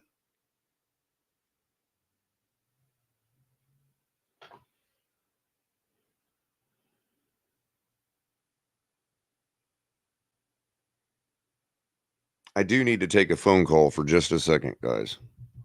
I don't know if one of the other guys can swing up if you're available. I didn't send the link to everybody stupidly, but for anybody that might not need the link to come up here, if you could. If not, I'm going to go full intermission style. Oh, never mind. I got the message. Never mind. I don't need to take the call. Cool. All right. So I want to point something else about this idea that we can unlock. Now, I don't know. What's up? What's up, DTA? I actually just got a text message from the person, so I really didn't need to take the call, but I appreciate you jumping up anyway, man. I got you, bro. Still going at when the clock strikes now your time. I think I gotta check with Shake, because I think he said something. Didn't he say 6 my time or something like that? I thought he said 6:30 our time. I think that's what he said, but I think he said my time. I'm gonna double check with him just to make sure. Well, that would be roughly 9:30 our time, but he was saying afternoon 6:30 our time, I thought, but just double check the group text. Will do. But either case, appreciate you coming up to relieve me for a second, but I should be all right here in a second. All right, brother. You're welcome to stay. I don't mind. I'm kind of just, this issue of availability. The reason I asked about marketability is because I can show when it comes to this unlock Tua issue and all that, I can easily say, well, if you're talking about pure winning, even if you're talking about if your definition of winning is unlocking Tua and increasing his production stats and all that, winning be damned, then I mean, I don't, again, first of all, that was my first beef with the whole unlock Tua thing. Like, we keep hearing that theme, and now we're regurgitating it to start the offseason as if Mike McDaniel just walked in the building. Yeah, then it's funny because it's almost like a vinyl record that's stuck on repeat. Like, that's the sense that I get from it, because it's almost someone hit the reset button from last offseason, and we're going to go through the same thing. Yeah, mind you, there's some added assets, different players and acquisitions. However, it's still kind of the same, and they're still. So is he admitting to wiggling the wrong key all year last year? That's kind of what I'm getting from it.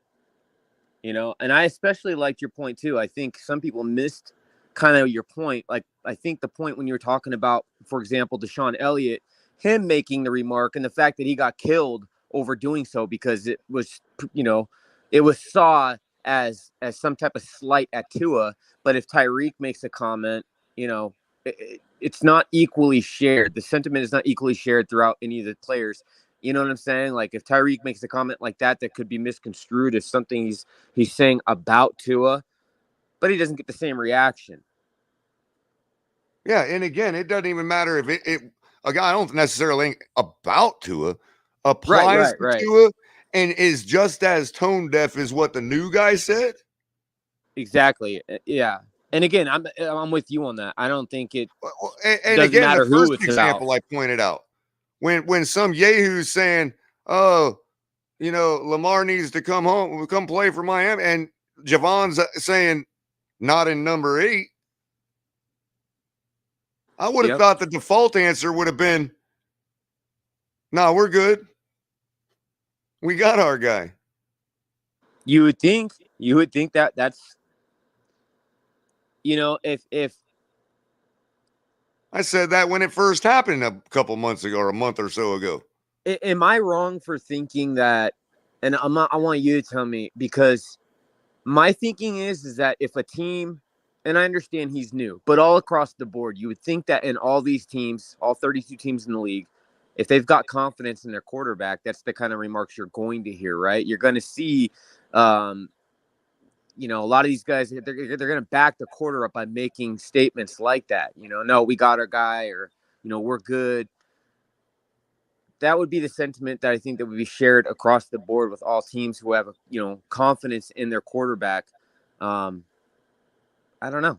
What does it mean? It's like, you know, they think that saying that he's a new guy absolves the Dolphins. Like, no, if I was trying to get a message out that I wasn't sure if people were going to accept, and I wanted to use somebody to do it, it ain't the old guy I'm gonna do it. It's the guy that I can easily get out the building and have people shame his character. Yep.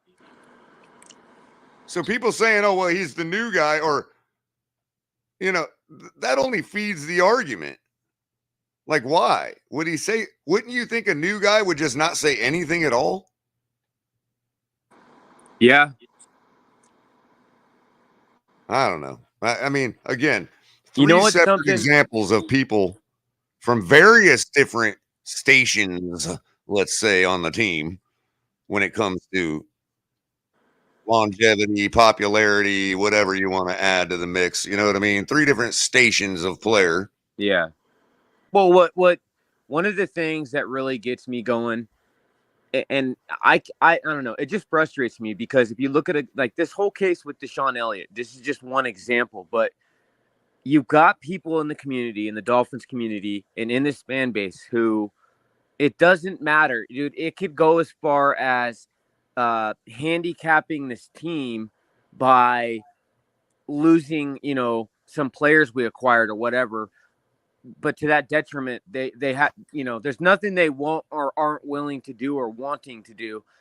For example, Deshaun Elliott said that remark about Tua, and then you got a lot of people screaming to cut him, and now he's like this big piece of shit, the stain on the Dolphins community, and everyone's attacking him on his Twitter and his IG and everything, going after the guy, saying to cut him. So because this guy made a remark that had nothing to do with Tua, I don't even think Tua was even going through his mind. People don't realize he played in Baltimore with Lamar. They're friends, right? He was just shouting out his boy or whatever. Who cares? But at the fact that they're willing to cut players So as they say, as you see in all the comments and stuff, wanting to cut somebody that could be to the detriment of this team and handicap us, all in the namesake of Tua. Right. It's crazy to me. Now, not only that, but as Kahari points out, and this is kind of where the marketability comes in, the question comes in. Kahari says at some point we just have to be mature enough to deal with this cult of Tua. No disrespect to Tua fans, regular Tua fans, of course, is, you know, no disrespect.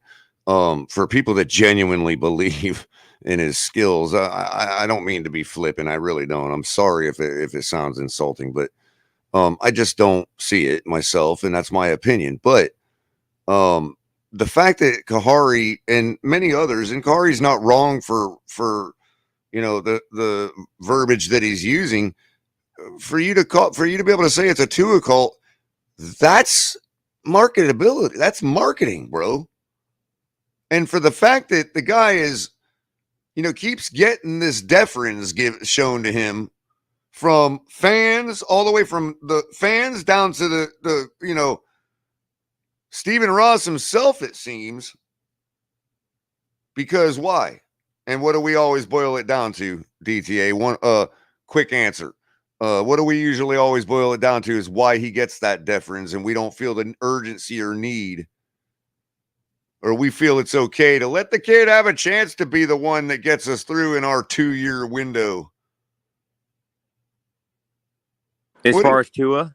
Yeah. What is it that keeps him in the building? You know, I've been trying to figure that out. The only thing I can think of is because he was a 5th overall pick, and it's a matter of pride.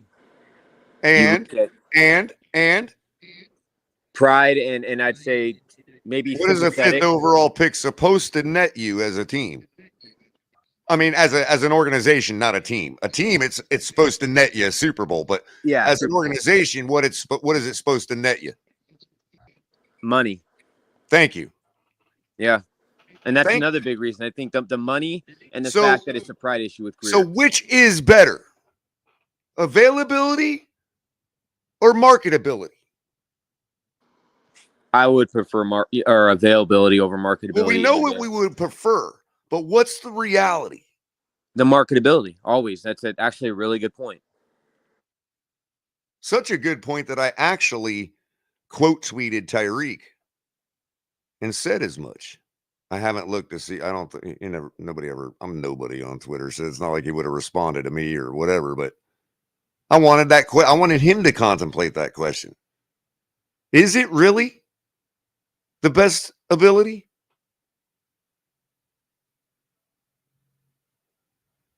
I'm not so sure anymore. I really ain't.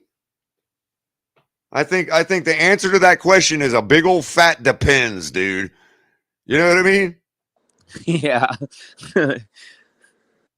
I think we can at least say that. Big old fat depends. What type of depends we talking? Depends if you're going to shit or piss your pants? Maybe both. Well, it depends for me, because that's how long it's going to take for me to see a Super Bowl. That's what I'm saying. By the time I see a Super Bowl from the Dolphins, I'll be wearing Depends. Yeah, I'm going to be 130. Oh, and thank God for dermal regenerators. It's, to me, I equate it to this. Like, it's probably a really bad analogy, but like, say you're building a car from the ground up, right? Or redoing a car, or whatever. Say you put like all the best parts on it and you're out there. I mean, you get a kit car and you just make this thing. It's super expensive car that you take to the track, really nice. It's got hundreds of thousands of dollars, you know, and everything but the motor. And as far as the engine itself, you just pull it out of like a little Honda Civic and leave it stock. It's the most important part of the car. You put all this money into the aerodynamics of it and the body and, you know, the under chassis and everything.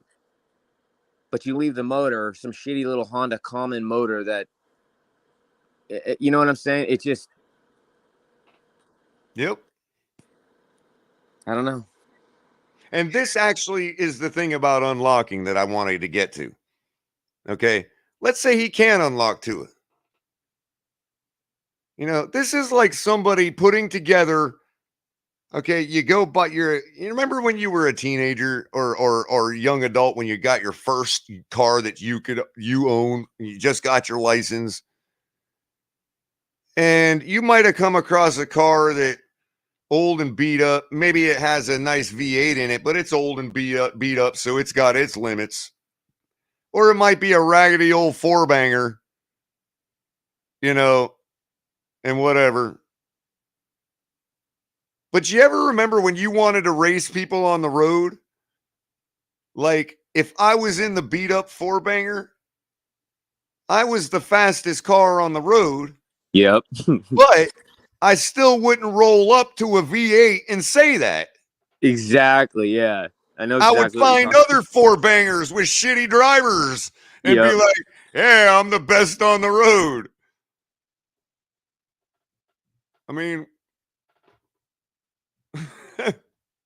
Exactly. It's in other so words, funny. stay in your lane, know your station. Yeah. You're not going to be in some little dinky rice burner, some little four banger, and go Right, pull up on a new M Series BMW fresh off the lot. right. And one day you might afford to be able to do it up with all the stuff to make it beat a V8. Okay, fine.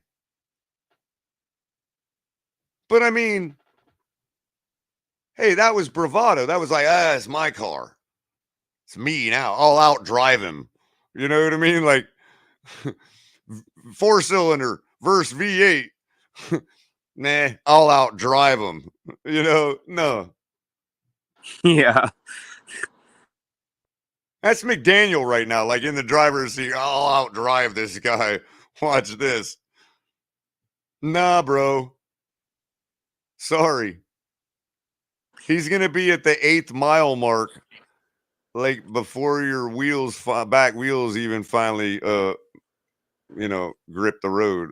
Yeah. MJW 125 brings up a good point about that, too. And he said, I believe Greer knows he made a mistake with that pick, but I think he said going forward, but played McDaniel by saying he can work with Tua. Now it's all McDaniel. Maybe that's it. Maybe He Greer might be right. that's the scapegoat, right? Because if he says, I brought this guy in, he said that he can fix Tua and it doesn't work out, well, it's no longer on me. I wash my hands of it. Now it's McDaniel's fault. That's a big old waste of our time. Yep. We got to get something out of Tua, and this young pup says he can do it. We'll give him a shot. Pull the lever. Unbelievable, man. Unbelievable. That's exactly how I feel, bro. But as far as this unlocking thing, let's talk about what happens, DTA, if we get the keys to that V8, right? Yeah. I got it right here on the little notepad. Let's do this. Yep. First of all, before I do that, everybody like and share, hit the subscribe. And thank you so much for listening. All 60 of you right now. Kazlin143 for another $5 says, no one want because El Capitan came up and dropped back out without saying anything. He's probably having a connection issue or whatever. But Kazlin says, no one wants to hear what El Cap says. He ain't special. That's right. I'm bringing the smoke. Thank you, Kazlin, for the $5. Appreciate that. Right now, Capitan's in the middle of North Florida somewhere going, well, at least the man pays for his insults. Don't worry, Caslin. The last person that did that woke up at 2 a.m. with El Cap crawling from underneath the bed. Wow. He gonna get you.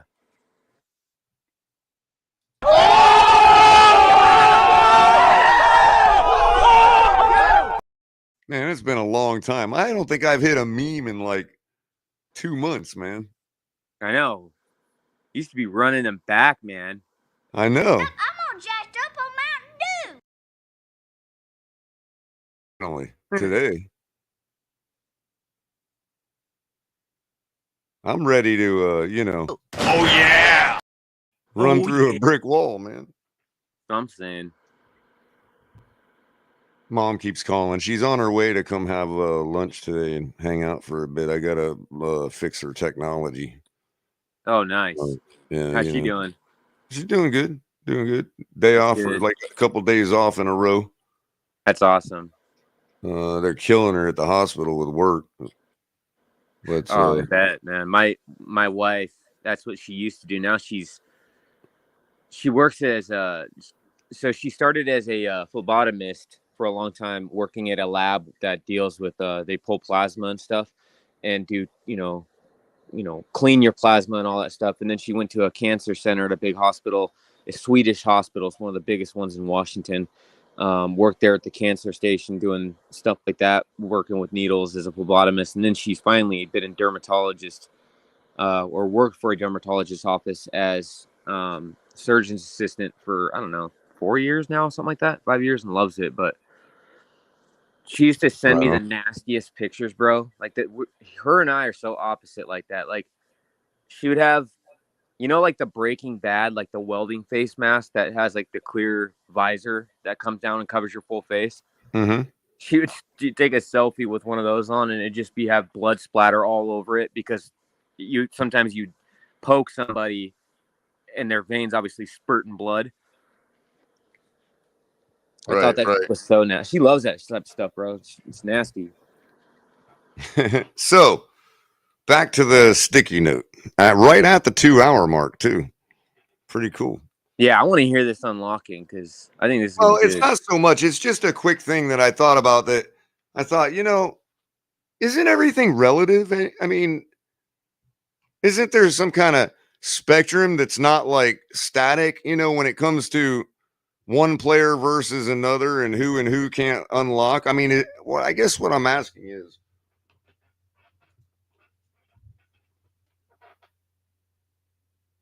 is Tua the only lock that McDaniel has a key for? It's a good question. I mean, because without McDaniel and his set of unlocking keys, which we like to believe is the scheme of offense that he runs or plans to run or whatever, with no evidence that he ever actually was in control of building any offense at any player he's been, and all that. But let's just say all that is true, and he's a quick study, right? Well, you could say what you want about the stats, because if you're just talking about raw stats and you're talking about Tyreek Hill and Jalen Waddle and force feeding and all this other stuff being the way to make Tua look better or get more production and yardage and all that, and that's unlocking him, then you've already done your job, in which case we're getting all we can get out of him. And for him to say that he still has to unlock him is kind of odd. It's just such a good question. And that's why I asked, there was a point. Well, real quick, during last season, I said, do you guys think that Tua has an even higher ceiling, or have we reached that limit? Well, I mean, here's the thing. Without McDaniel's keys, from the time that Lamar Jackson has been in the league till now, he's had one all-pro player on his team, on his offense, in the form of a tight end, Mark Andrews. Yep. All right? One. That's true, yeah. Yet,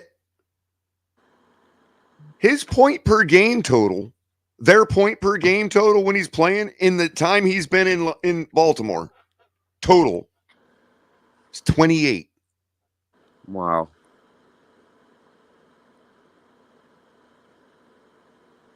Now, for whatever reason, he's not getting 1 billion yards passing. We already know he's getting 1 billion yards rushing. And we already know that the types of, the way he's passing is good because he gets perfect passer ratings.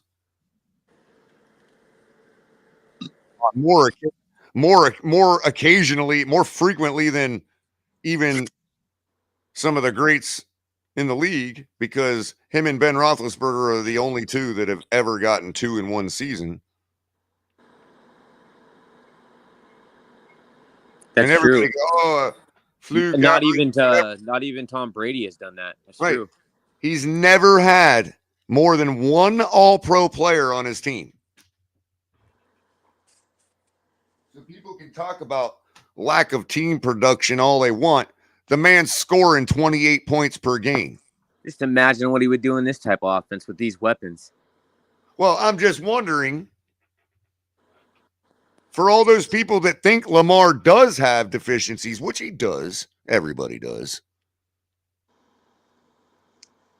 why wouldn't McDaniel be able to? Why wouldn't McDaniel? Let's do it. Go back to my analogy.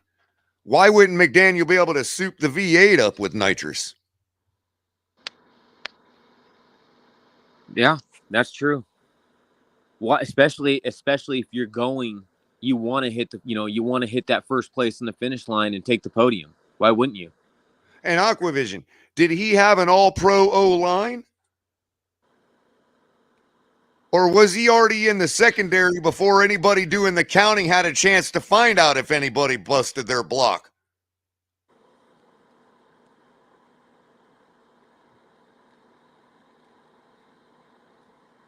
I mean, when you're passing less, there's less chance for your offensive line to give up to blow a block.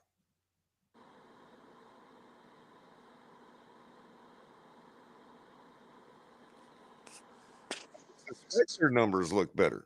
I don't know if they were all pro. I'd have to double check that. See, but that's all just tropes, Aqua. Did he play behind Jesse Davis? They were scoring 25 points per game in 2020 with Jesse Davis.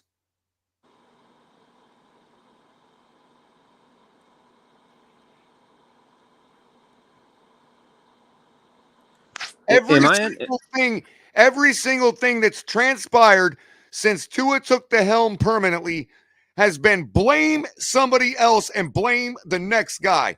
It hasn't been next man up. Oh, yes, it has, because the first man gets blamed first and thrown out the building. I just want to make sure I'm hearing or reading this correctly, but is the sentiment that the reason Tua hasn't had it more success because of the O-line? Is that what I'm reading? That's always been the sentiment. It started with Jesse Davis taking a man's helmet off, allegedly, and beating Tua's ribs with it. Jeez. Which they stopped short of saying. I just don't understand. I really don't. I always say that when it comes down to talking about this issue, you know? Well, let's just say this. I would understand if marketability was more important than availability.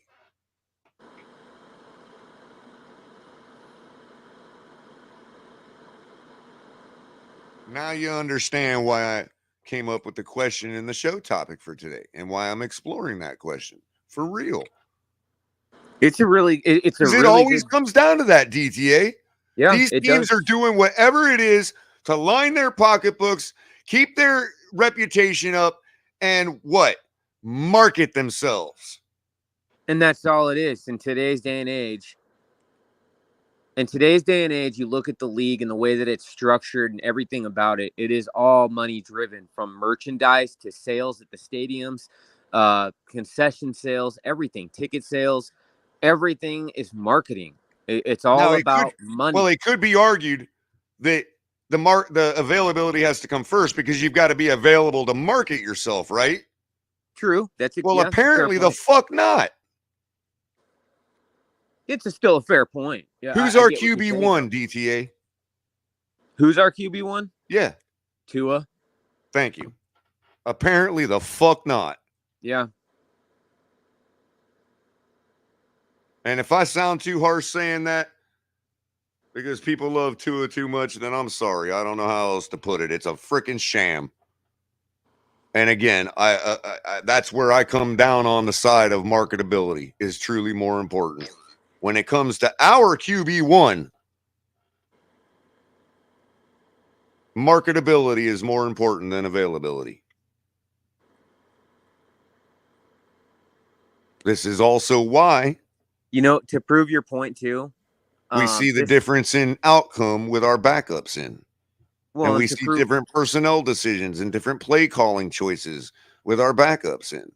To further prove your point, for those that don't know, this was just about, I don't know, maybe 2 months ago or something, but the Miami Dolphins invested money. Okay, so they took money and put money in and invested in radio stations and TV stations in Hawaii and other places in order to air the Miami Dolphins game there because of the market being so big just with Tua, and they know that they're going to make so much money off of that. Mm-hmm. So that just further proves your point. It's about marketing. They wanted to expand their reach. He's the Tan Dan. I just coined that, by the way. That's mine. He's the Tan Dan.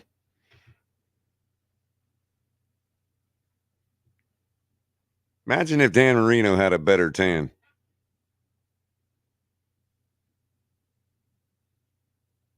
Like, far as marketing wise for the city of Miami and all that, Imagine if Dan had a better tan.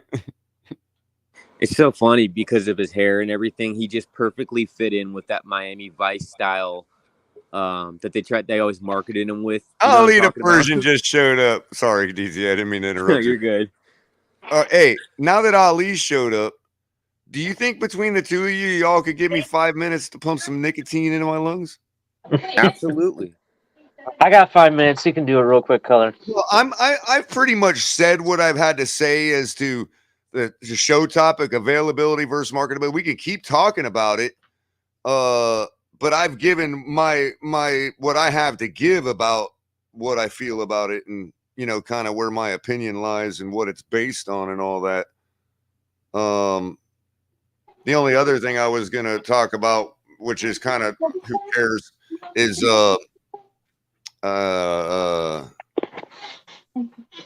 what Asante Samuel had to say about the Jets and the A-Rod situation was kind of funny. Jermaine, that's precisely what we're saying. Yes. You can't say it. Yes. No, I'm sorry. I just want to comment about the marketing real quick. Hold on, Ali. I got to correct myself. I was going to talk about the Jets and A-Rod situation because it seems like it's bubbling up to, be moving backwards. But Asante Samuel comments were to Lamar about playing in New England. That's with Bill Belichick because he doesn't really care for Bill Belichick. But the other thing I wanted to say about those stats that I gave about the 28 points per game since Lamar's been in the league, that's only second behind Patrick Mahomes. So I'll leave you guys with that. I'm going to go have a smoke. Definitely. DT, I just want to comment about your comments about marketing and the money that's been invested. It's not just Hawaii they invested. They invested in my opinion, which is pretty much either the second or third largest population of NFL fans. That's Brazil, bro. They've invested a lot of marketing in Brazil.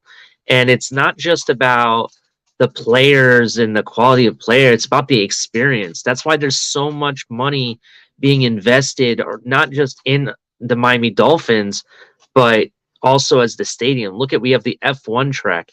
And what's really big in Brazil and around the world? F1 racing.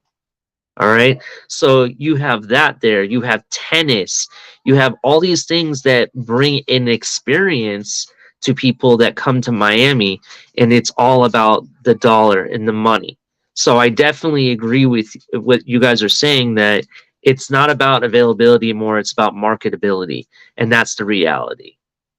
And that's a fair point. And I couldn't remember off the top of my head. I knew that there was other places they invested in. I just, the one that stuck out the most when I read the article was that Miami Dolphins, like the organization itself, was actually investing in money in both radio stations and local TV stations to be able to air Miami Dolphins games further than they normally air. And it makes sense. But, that's, again, goes back to like, it's about the dollar with them. And we've always said this, follow the money. And that's what it is.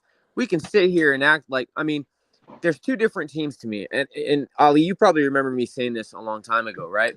Mm-hmm.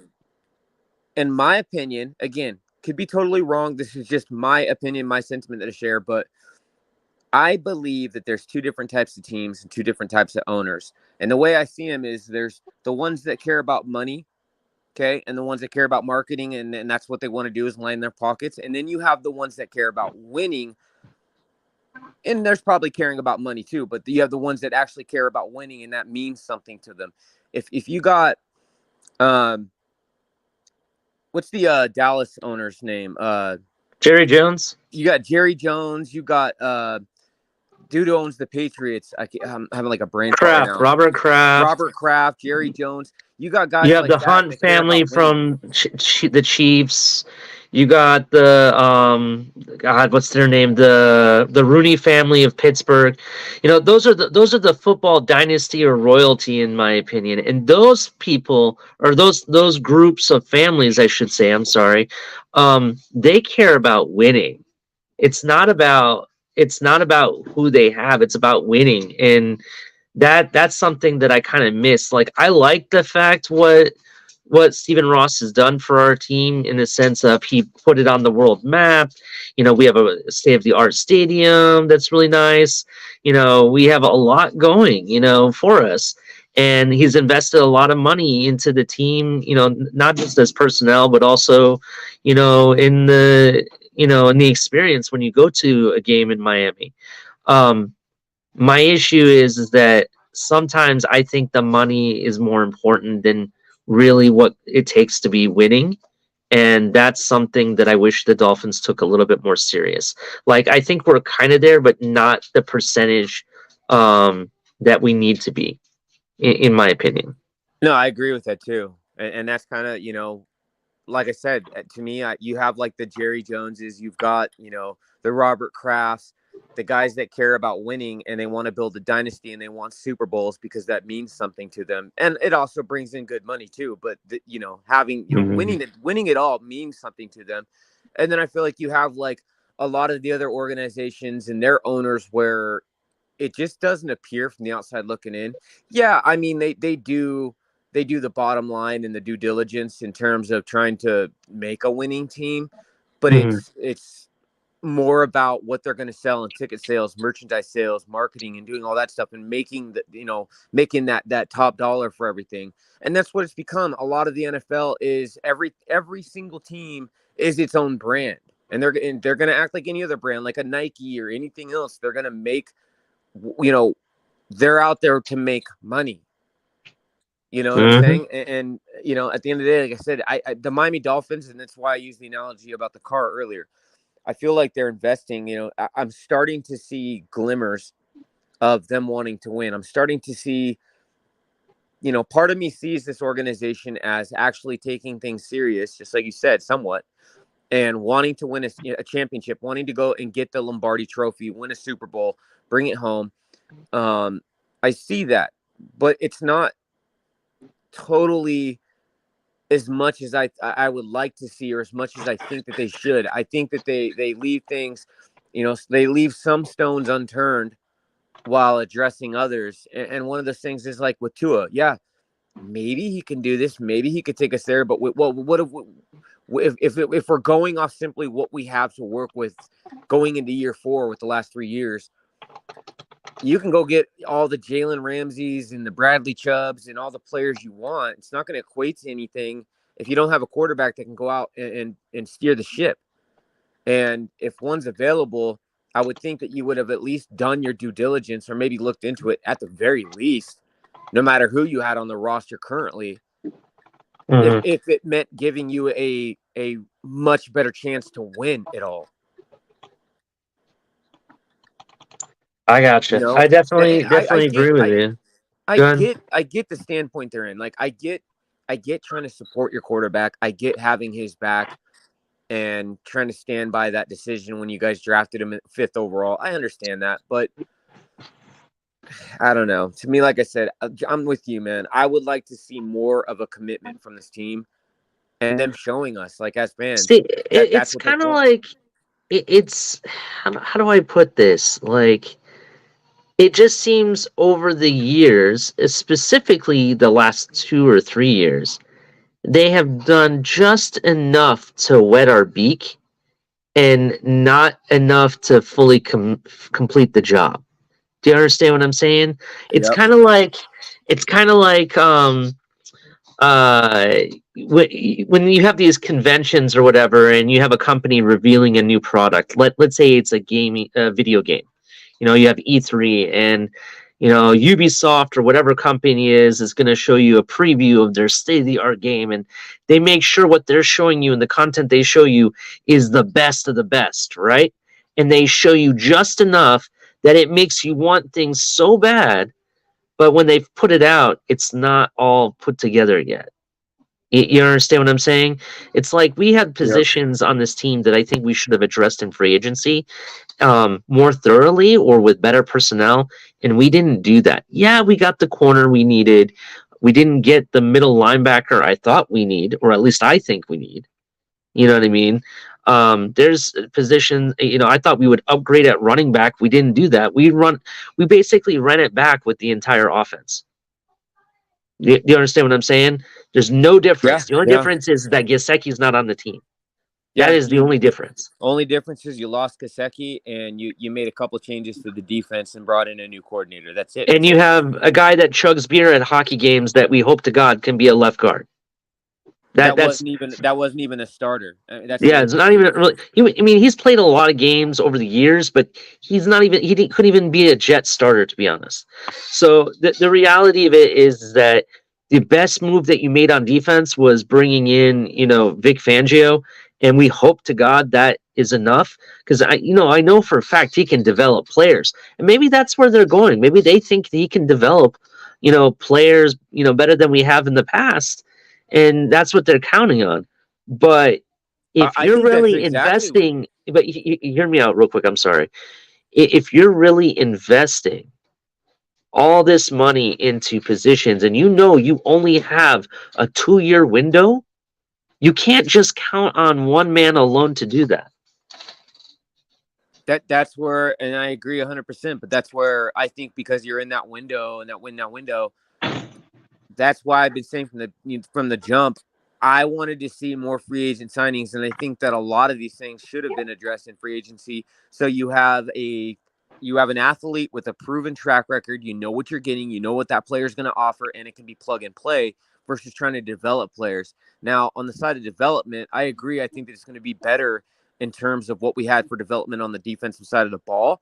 But it looks to me that they're going to be looking to, whereas last year, the defense was supposed to be, it wasn't the crutch. The offense was the crutch. The defense was the second, right? Mm-hmm. Last year, it was supposed to be everything predicated off our offense, and the defense was just supposed to be there, right? Be present. And I think that they're now going to be leaning more towards the defense being the crutch, and then the offense doing what it does, because that's why they're building up the defense and haven't done much except for lose some players on the offense. When you bring in a guy like Fangio and you got the Jalen Ramseys, like I said, all the players that we have and people we've re-signed, return, I don't know. Is it going to be enough? Who knows? Are we going to have? And I agree too, to your other point too about Fangio developing players. I think that to me personally, that's a big reason why. For example, Malik Reed. Nobody, like everybody on Twitter and everyone was saying how it's a shitty pickup and he's a nobody who hasn't done anything. And especially all the, there were Steelers fans coming out of the woodwork saying he's garbage and stuff. And, he hasn't done much in terms of his resume. But when I did some digging, he played in Denver when Fangio was the coach in Denver.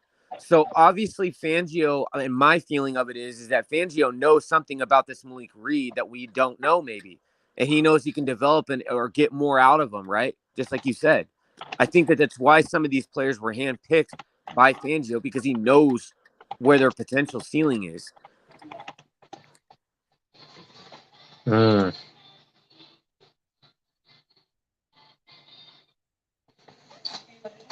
Yeah. I definitely agree with you, bro.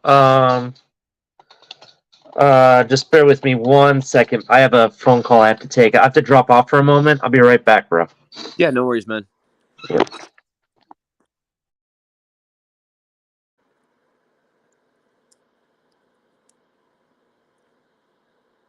Yeah. Yeah, Raphael. Painted shit is still shit. That's right. You can paint a turd, but it's still a turd. You know, it is. It is what it is. You know, and you got to look at. You know, I don't know. I'm trying to look at the whole equation when I look at things. And this year, I have. And I'm not going to lie to you guys. I think it's fair too. I think it is fair and warranted by all of us as Dolphins fans to have higher expectations. My expectations personally are much higher than I had last season. You've got Tua, who we've committed to, who's going to be going into his 4th year, second under this regime, this regime in the scheme. I'm looking to get bro, I want to see 15, 16 games from Tua at least. I need to see that. We've already got his 5th-year option, but before you even talk about a possible extension a couple years down the road, I need to see that he's even got that in him, for one. 2, I need to see that he can get us to the postseason and even play in the postseason games. Nonetheless, I still have higher expectations. You're bringing in star players. We already have pretty good overall team, and all things considered on the defense, especially.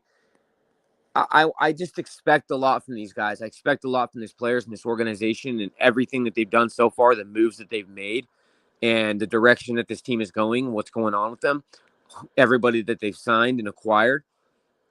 I honestly, initially, and you guys, some of you have heard me say it, initially, in terms of the strength of schedule, which take it for a grain of salt, it is what it is, but it's still, nonetheless, it's based off of what a team's projected to do and what they did the year prior, right? So last season, we were middle of the pack, ranked 19th with strength of schedule. This year, we're going to be going into 2023 with the ranked 2nd hardest schedule in the league. Okay. And on top of that, you've got a better team, right? My expectations are a lot better. There's no way I'm going to settle for an 8-9, 9-8 type of season again. It's not going to happen. Not going to happen. And I don't think you can.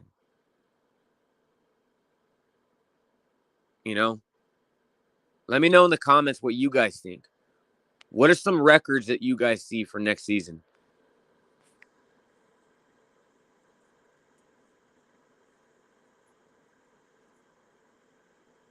Yeah.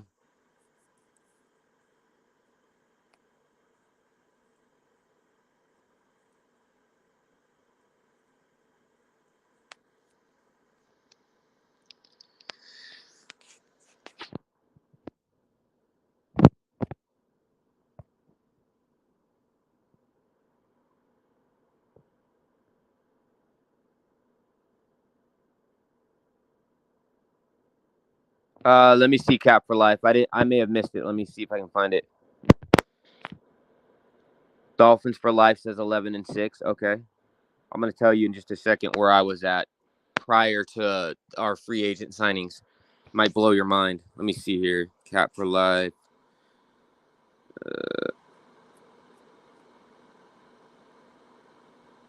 I can't. It won't let me scroll up that far. It's already past the scrolling point while I'm doing it through StreamYard. Cap. Do you want to just tell me what it said real quick? I'm sorry, bro. And I'll address that question. Yeah. I'm with you, man. So Dolphins for Life says 11-6 is what he's got for his record. My expectations are higher than 11-6, but if you guys want me to be real with you, I projected 7-10. Mind you, this was before free agency and before we signed any of these guys or re-signed people back. Just when I essentially looked at our strength of schedule, I saw like a 7-10, 8-9, right? My expectation would be 12 or more. So that's where I'm at. What's up, Shake? What's good, my brother? How you doing? Good, brother. Sorry, I saw your text, but I was like right in the middle of talking with Ali, and I couldn't jump off StreamYard to respond. Hey, by the way, if Cat for Life, you're listening, I apologize I didn't shout you out last night. I was talking to Alex Dono, and every time I meant to shout out at Cat for Life, for some reason, it slipped my mind, and I apologize for that. I hope you don't think I was purposely not shouting you out, man. So that's all I got to say about that right quick. But yeah, what's going on? Other than that, how you doing?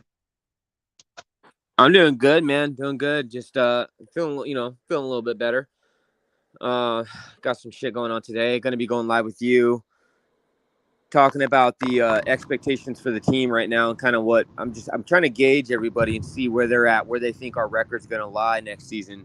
So Miami Dolphins, Miami Dolphins for life is 13-5. I'd be okay with that. I mean, like I said, I want more than that. Like, my expectations are much higher than that, but like I would be, let's just say I wouldn't be mad at that, right? A 12-5, 13-4 in the regular season, I wouldn't be mad at that. Me too. Shit. You ain't But you see, ain't listening to this game, Dixie, bro. I don't remember the last time I seen 12 wins from this franchise. that's what I'm saying. And then you got what's up, Lou? Man. What's good, fellas? What's going on, buddy? Dímelo con Chilling. See, you got Sal and you got California. They both said 7-10 and 8-9, right? That's kind of where I'm at. And that, again, just to blow you guys' mind, bro. Before free agency and before I saw the signings, that's what I said. I said 7-10 was where I was. I said 7-10. When I looked at the schedule and looked at our strength of schedule, I said 7-10. Now, my expectations, I would like to see like 12, 13 wins or more based on who we've signed and what we have on this roster and what I expect from this organization. I would say like at minimum 12, 13 wins minimum. But realistically, I think that's where I was prior to free agency, as I said 7-10. And that's simply because of Tua and his availability. I have no confidence that we're going to have him play 15, 16 games. Yeah. And I'm glad there's more people up here because we're all in the group chat. And I've been very positive. I've been speaking highly of Tua, and I speak highly of Tua because I believe in Tua. But El Capitan has never, and once in our group chat, said, "Hey, what the fuck are you doing? Why the hell are you talking about Tua like that? I need you to tone it back some." No, he's never did that. He's never tried to censor me because at the end of the day, he allows people, whether you believe in Tua or don't believe in Tua, to speak their fucking minds, and I appreciate that, and I always will be. Y'all could attest to that. You know what I'm saying? 100%, man. Ain't nobody gatekeeping, on or off this platform at all. We let everybody be everybody, man. I know that we, catch some flack from people, especially guys like Jermaine and stuff. We just think that we absolutely live our lives and wake up to eat, sleep, and breathe hating on Tua, but it couldn't be further from the truth. It sucks, bro. At the end of the day, man, it's one of those things. Somebody's got to do it, bro. Somebody has to be objective. Somebody's got to speak up.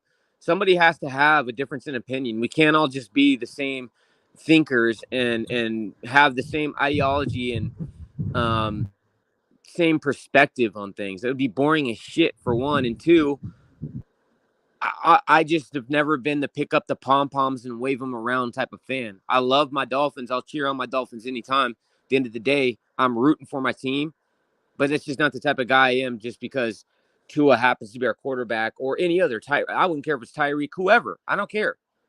Just because they're on my team doesn't mean that I can't critique things that I find bad or be objective or point out things that they're, I feel like they could do better. But at the same time, DTA, there is no right or wrong on how to be a fan. Everybody is allowed to be a fan in their own way. You know what I mean? Just because we have a difference in opinion how we get to the type of team that we want, because we're all on the same side. We all support the Miami Dolphins, but how we support them and what we want in the end, that might be different. It may be different in the sense that I have high demands for my team. I have expectations. I have very high expectations. And when my team isn't providing that, I'm still going to support them, but I'm going to make sure they hear my displeasure at the same time. That's just the type of fan I am. 100% true. And honestly, that's what I meant. I don't know. Not just so it's not lost in translation. That's exactly right. And I wholeheartedly believe that too. I believe that nobody has the right to tell another person how to fan and what's right and wrong Like I was reading earlier in the comment section, or in the chat, people telling John, Seattle Fins fan, they're telling him to go be a fan of another team and go watch Seattle Seahawks, making remarks like that just because his displeasure with Tua. Again, I don't think anyone has the right to do that, and I don't think it shouldn't be anyone's prerogative because somebody just doesn't like a specific or certain player on the Dolphins team to say, well, go fucking watch another team or go be a fan of this team. Well, you guys got a little mini exclusive TFTG panel going on. All right, cool. Let's go. Hey, who invited the Bahamian, man? Oh, shit. I thought you had somewhere to be, Lewis. Hey, I'm, What's your reason? Is he going to talk about Kristen Wirfs? on the way, man. Getting close. Hey, man, enjoy that, bro. It's gonna be you'll love it, bro. They're good peeps over there, man. And heard Lewis, that. by the way, you told me you were working this week. You deserve it, bro. Yeah, no doubt. Listen, work is a killer. I work day and night, so it's wild. So it's always good when me and my wife can get away for a little bit, leave the kids behind, just leave everybody behind and get away for a little bit. I think everybody needs that. Yo, guys, Cat for Life is about to his head's about there. Yeah, he keeps saying that, but I have not seen a question. I think it's where's Seattle, John. Yeah, but he said he had a different question earlier, a super chat or something. I didn't see it. Did we miss one? Did we miss a super chat? The only other thing he said is it better be more than 9 games. I know that much. If not, oh Lord. Oh, I know John was like, Culler, address what I said before I left. Question was, how is that a player who never finished a full season in college get drafted 5th overall? Second question is, how does one get paid more by if they've never finished a full NFL season and get rewarded for it? Same answer to both questions. And it's in the title, Cat for Life. I think Cat for Life is asking a rhetorical question, to be honest with you. Because the answer to that question is marketability. 100%. It has to be. What else could it be? Likability? I don't know if that's gotten anybody far enough. Nah, bro, because to be honest with you, I see well, I don't know. I can't say that, and I'll probably get fucking killed for even saying it. I'll just keep my mouth shut. Well, I just want to give one perspective. You look about that hurting college. Look at Frank Gore. Frank Gore never played a full season in the University of Miami, but played almost 20 years as a running back. And there's not too many running backs that played the years that Frank Gore did. And he wasn't. He was rarely injured in the NFL. That's true. Really, I know, but he wasn't dragging people by the hair or whatever at elevators either. Oh man! God damn! Oh man! My finger ain't on the meme button, man. Gosh, sorry, man. I'm sorry if I went there too soon, but that's what I remember Frank Gore now. I'm sorry. Damn. Wow. So don't let me interrupt y'all chopping it up. I figure we go another 20 minutes, half hour or so, hit it right on the 3-hour mark. And yeah, let's do that. Let's just chop it up for another 20 minutes. I mean, I pretty much brought to the table what I had to today, other than having continuing to explore the question of the title. But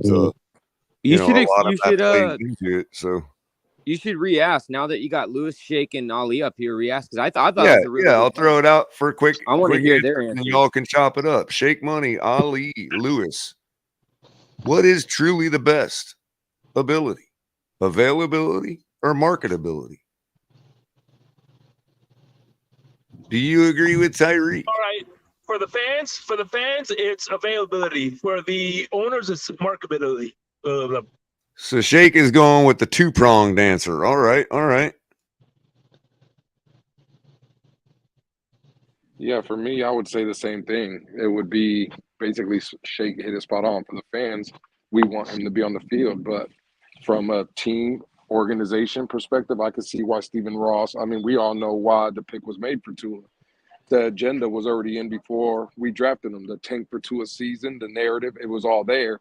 So, and even Brian Flores didn't even want to play him at first. We all know that. The reason we even played Tua his first year was because Tua was the leading jersey seller in the NFL, and it was going to put butts in the seats and sell jerseys. So I agree with Shake. I think for us, yeah, it's availability, but from a team organization aspect, it's marketability. I have to agree. For us, it is definitely availability. But one way you make yourself more marketable is by availability. And I think this is just a cash grab by the Dolphins while they can. And to be honest, I won't be surprised if it doesn't work out this coming up season and the Dolphins do what Dolphins do, just dump everything and go on to the next thing.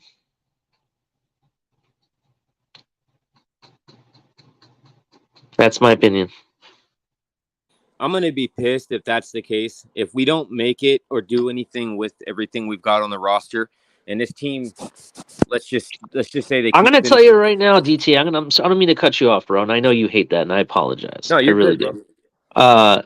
We're our record, and you can take my prediction now. As of right now, based on what we did in the offseason, based on who is on this team and what personnel we have and what coaching staff we have currently, my prediction is we don't win or lose any more games than we did last season. It's exactly the same as what we finished. So it's basically what we're doing is like that whole thought process. Oh, I'm going to do the experiment 1,000 times, expecting a different outcome, but not make any changes. You know what I mean? That's basically what we're doing here, and I don't understand. You need to, as a team, you need to adapt and evolve your game year in and year out. And by doing that, you upgrade certain positions, you change your offensive scheme becomes more adaptive. So far, what we did on offense, it doesn't look like we did anything different. Doesn't look like they're doing anything different, bro. Anything different. And that's my concern. So I really feel, yeah, we might slide into the playoffs as the last seed that you can be. I just don't think it's going to go anywhere from there. That's where I'm at too. I mean, like I said to you guys earlier, I said it right after they came out with the strength of schedule rankings. I said I looked at who we were playing. I said 7-10, and that was being generous. I know Ronnie N. Shout out to him. He probably watch this later. We were both saying the same thing. To me, that's just looking at it. Like, I know a lot of you guys have the opinion that, take the strength of schedule for a grain of salt. And I get it. It does have its place, but it's not like anything that you base conclusions off of. But just in terms of looking at who we're playing and what we're doing, that's where I'm at, right? Like, I believe too, it goes back to like upgrading at the quarterback position, right? Like if we had the ability, okay, and the option was presented to us or available, and you had the ability to do that, and it's going to make a record. Let's say if you have a better shot of going all the way and getting a Super Bowl, and it just meant upgrading your quarterback position or pandering to the cult fans that this quarterback has because it's going to make you more money and sticking with him, but possibly not even making the playoffs or perhaps having a worse record, what do you choose?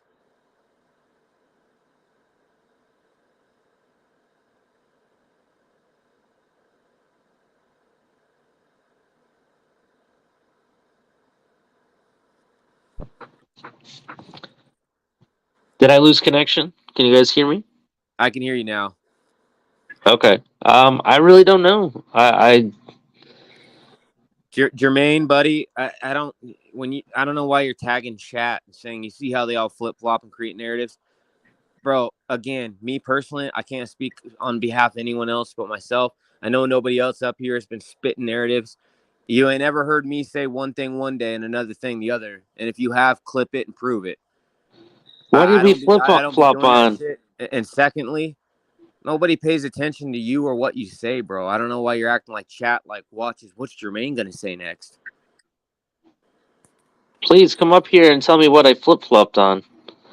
Yeah, Exactly. last season I predicted us to be what, 13-4 or even 14-3. Yeah, that was last season. But this is a new season. We're in a new paradigm. We're in a paradigm where our schedule is a lot more tougher. They have tape of us and what our offense is. So yeah, a new paradigm. People know what to expect. Exactly. Here's where I'm at with it, though. At the end of the day, you guys tell me. Like I said, at the end of the day, this is where my expectations are. I have to see 15, 16 games out of Tua at least, and I got to see 12, 13 wins at least on the record for the regular season. Bro, Have to. I'm gonna tell you straight up right now. For me, he has to play the entire season, bro. Okay, so not If you even one can't game. play the entire season and you miss, I'll give him one game to miss. I'll give him one game. But if it's more than that, I just can't, bro. I mean, it's like you got to be here. Each one of when you have a schedule as hard as ours at this point, you need everybody and anybody to be there at all times and be prepared. Dude, You know what I mean? they're gonna have to be present as well. I agree. Like that's what people don't understand. I don't think people realize our schedule is a hell of a lot tougher if you even just go look at it than it was last season. Sorry, Ali. No, don't be sorry. You know, I mean, I, I I don't know what to say anymore. I mean, it is what it is. I'm kind of concerned about the direction that we're going, with our team, to be honest. We'll see, if they, know what's going on. Or what they, if they really know what they're doing, and so hopefully we're wrong. I want to eat crow up here on this panel, to be honest. I really do, but I just don't see it happening. So, and that's unfortunately where we're at right now. DTA, I'm sorry if I'm being Mr. Negative about it. It's just no, it is what it is. And Jermaine, again, I don't know what the fuck you're talking about. You haven't heard me say that shit. But again, the last thing I'll say is when it comes to, and JC, I think you make a fair point, JC. Not about the Bills thing, but I do think that the Fangio contract and us getting Fangio and landing him, I do think it's overhyped a bit. I think what people neglect to understand is that he's been around so long and his scheme is being copycatted in this copycat league by so many coaches and people stemming from his tree that it's highly likely that his defense being ran in our system, for one, it's going to be newly implemented in the Miami Dolphins team. On top of that, many teams run something like it, or either a duplicate or very similar to something like his scheme. Therefore, I think a lot of these teams already know how to attack it. Yeah, he may have a couple new tricks here and there, or new schemes or whatever, but for the most part, I think that he is pretty overhyped. I do expect it to make I'm not going to say night and day, but I do think that it's going to make a big leap in productivity from our defense. I do think that it's definitely going to make us a better defense. But again, I agree with him. I agree with what JC's saying in his sentiment. I do think that Fangio is a little overhyped, and I think that it's a copycat league, and I think that a lot of these teams already know how to attack his defense. What do you guys think? I don't think want to say he's overhyped. I mean, a lot of people predicated Philadelphia's defense last year during the regular season to Vic Fangio, not so much their defensive coordinator. So I understand like what people are saying, but if you can go to multiple different teams and be successful over the years, I mean, that should stand for something, regardless if you think he's overhyped or not. I mean, look at it. The guy was successful in Chicago. He was successful, as the 49ers defensive coordinator. He was successful in Denver. I mean, everywhere the guy goes, he brings a top 10 defense. So I don't want to say he's overhyped at all. That's fine. I guess again, it might be being lost in translation. It could be because I'm articulating it poorly, but I'm not saying in a sense to be slander towards Fangio. I think Fangio is a great hire. Like I said, I think that he's going to elevate our defense a ton. I just think that people are maybe putting their blinders on to the fact that most of these teams in the NFL know how to attack his defense because they've all used it themselves and played against it. So while it may elevate this defense substantially compared to the productivity that we had, I still think that for those that think that Fangio coming, he's going to show up like a hero wearing a cape on a white horse. It's not going to be like that. It's not in no way, shape, or form going to make us this formidable foe that is unbeatable, and it's just not. I personally don't think it's going to happen this year. I think you have to give that a 1-year maturation to actually happen. I think not this year, but next year, I think is going to be the year that you see a big difference in the defense. Yeah. And the last thing I said, we could end it off like this. I don't know if Culler or anybody is. Culler, are you at your computer?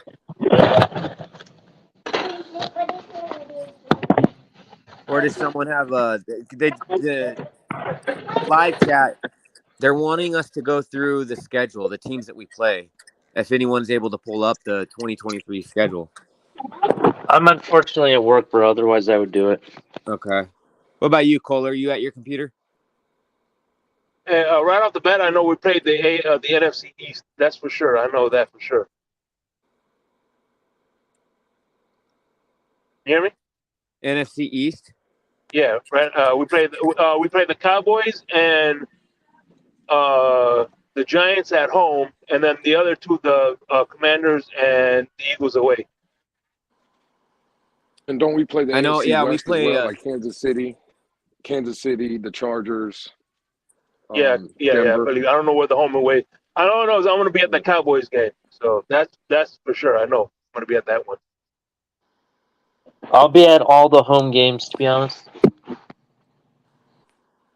I'll see if I can pull them up and I'll read them to you guys. One sec.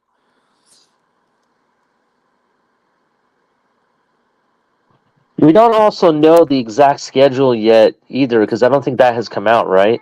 We don't have that part. Like, we have the teams, we just don't have the times The and actual dates, dates. We right? don't have, we don't Right. have times and dates, but we do have the teams we're going to play. Yeah, so, I mean, we're only going to look at one level of how tough this schedule is going to be. With the time and day, and now I think there's that new Thursday night rule. Did I hear that right? That they changed the Thursday night rules now? Yeah, but it has to be like 2 or 3 weeks in advance. They can't change it on the whim. They have to give at least 2 weeks notice. Okay, that's how that works. Okay, when you add all that stuff into effect of it, especially like last year, didn't we have to like travel the most miles compared to any other team? So we got, for 2023, we got Commanders, Chiefs. Let's see, Commanders, Chiefs, Chargers, Bills, Patriots.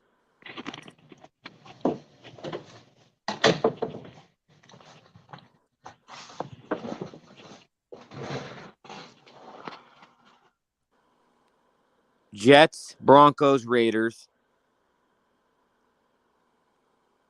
Dallas, New York Giants. And then we got Patriots and the Jets again.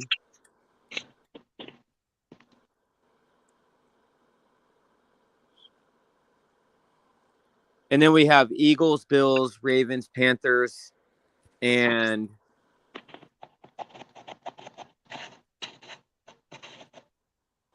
we have the Titans.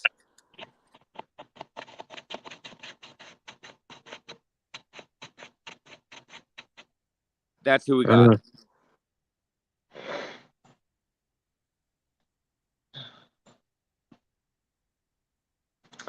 All right, everybody dropping off like flies, huh? Close her up.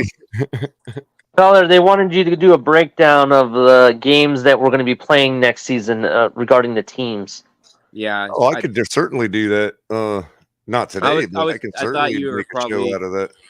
Yeah, I thought you were away from your computer. I couldn't. Oh, you want like a quick reference? Yeah, Well, they we were, just I went just read down. them off, but they were. Oh, I gotcha. was trying to see if Gotcha. you could Yeah, but pull up I will plan on doing that anyway. You know, going through this, the teams. I kind of want to time it after we get word on, times and the dates when and all where. that, placement in the Yeah. season, but Yeah, I just read them off for now, so at least they all know Sure. what teams we're playing. But yeah, Kohler's But probably. I mean, as far as me making promises to go through them all, yeah, I want to kind of do it when we got clarity on schedule. But sure. Do you guys? Let me ask this to the panel. Do you guys think we'll have more than 2 primetime games this coming up season? What's your prediction? For what? Do you think we'll have more than 2 primetime games this coming up season? Yes. So more than 2. Because of who we have on the roster. Yes. Yeah, I can see a Monday night and a Sunday night. No, a Thursday night and a Monday night.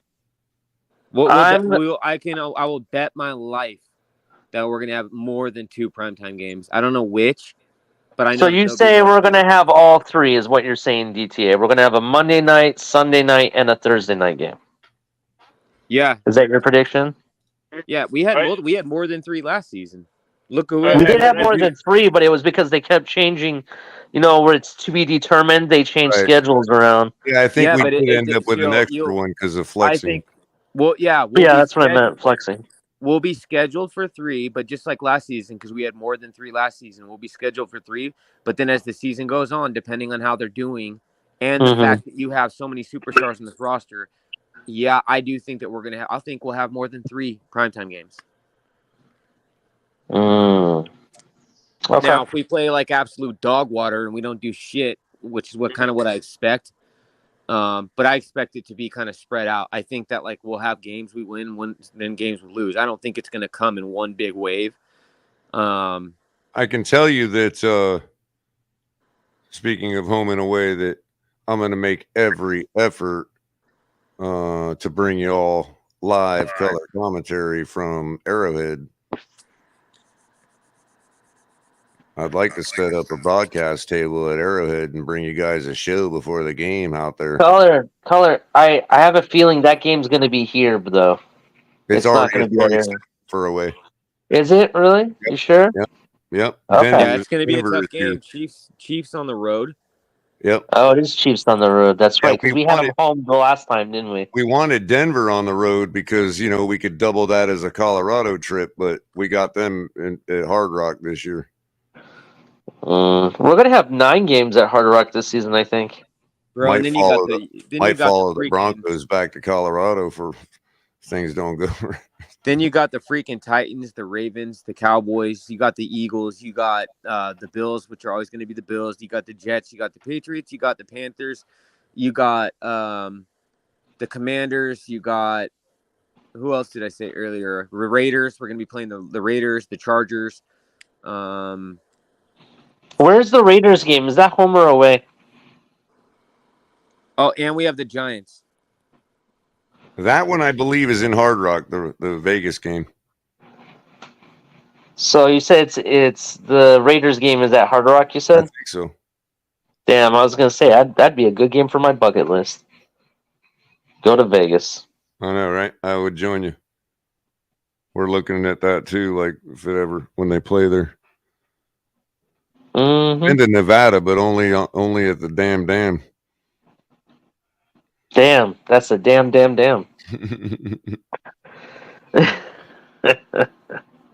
And all I got was a damn T-shirt and a damn coffee mug. God damn.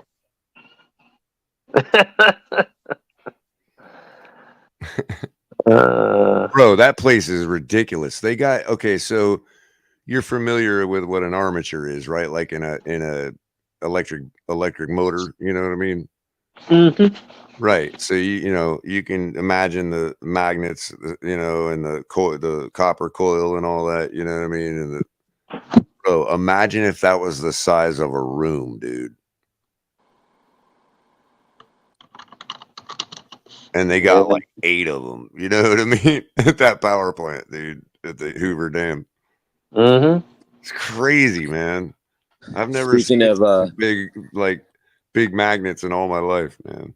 Speaking of crazy things, they have this big thing. I think it's in it's in Europe. It's in Europe somewhere. It's a big underground circle, and they basically produce atoms and make them smash into each other down there. Oh yeah. I can't remember what the hell they call it. Well, they got the LHC out in France or wherever. I think that's what You're it is. talking about fusion? Are you talking about fusion power? People are actually scared that they could accidentally create a black hole down there. Well, they're not accidentally nothing. They're trying to create a black hole. But in a controlled. Right. Yeah, but their concern is that the black hole would like swallow up things and fucking end Earth as we know it. Yeah, it's Switzerland is where the Large Hadron Collider is. Yeah, that's it. CERN. Yeah, thank you, Clemente. It's called CERN. Yeah, CERN is in Switzerland, I believe. Oh, okay. Yeah, it's crazy. And they're trying to get funding for a bigger one because they see that's the fight in physics right now is, there's people that are thinking that they keep like dreaming up these, if we just go to a higher energy, we'll finally find that elusive particle. But it's like, there's some physicists that believe it don't matter. And even if we did, we're just seeing something that doesn't need to be seen. So there's certain placeholders in math that could be real or could not be real, but we don't necessarily need them to be real. Like we don't need to know that actually exists. So some of the funding they're putting towards is trying to observe particles that we're so sure about that we don't even care to observe them, but they're doing it just to say they did. You know what I mean? For the sake of being objective science. So, it's costing a lot of money, and now they want a bigger collider because we didn't see the particle we wanted to see, so it must be because we need higher energies, which requires a bigger collider. And now all the physicists are arguing with each other, calling each other pseudoscientists. You know how it goes. All right, gentlemen. Yeah, I still got us at 13-4 this year. My expectation is still high, but again, it's a matter of when you give a schedule, are you making a prediction or an expectation? You know what I mean? Yeah. Some of them are both, but with me, they're two separate things. Yeah, I definitely see what you're saying. I'm on the low right now, Culler. It's only because we haven't really done anything to address the concerns. Yeah, we brought in a new defensive coordinator, but is that enough? The defensive coordinator doesn't play the game; he just calls the plays. True. And that's kind of where I'm at with it. The offense, we really didn't bring in any upgrades offensively, and I don't know what we're doing, bro. I really don't know what we're doing. Now, that could change after the draft. That's definitely a possibility. And those things, sorry, Ali.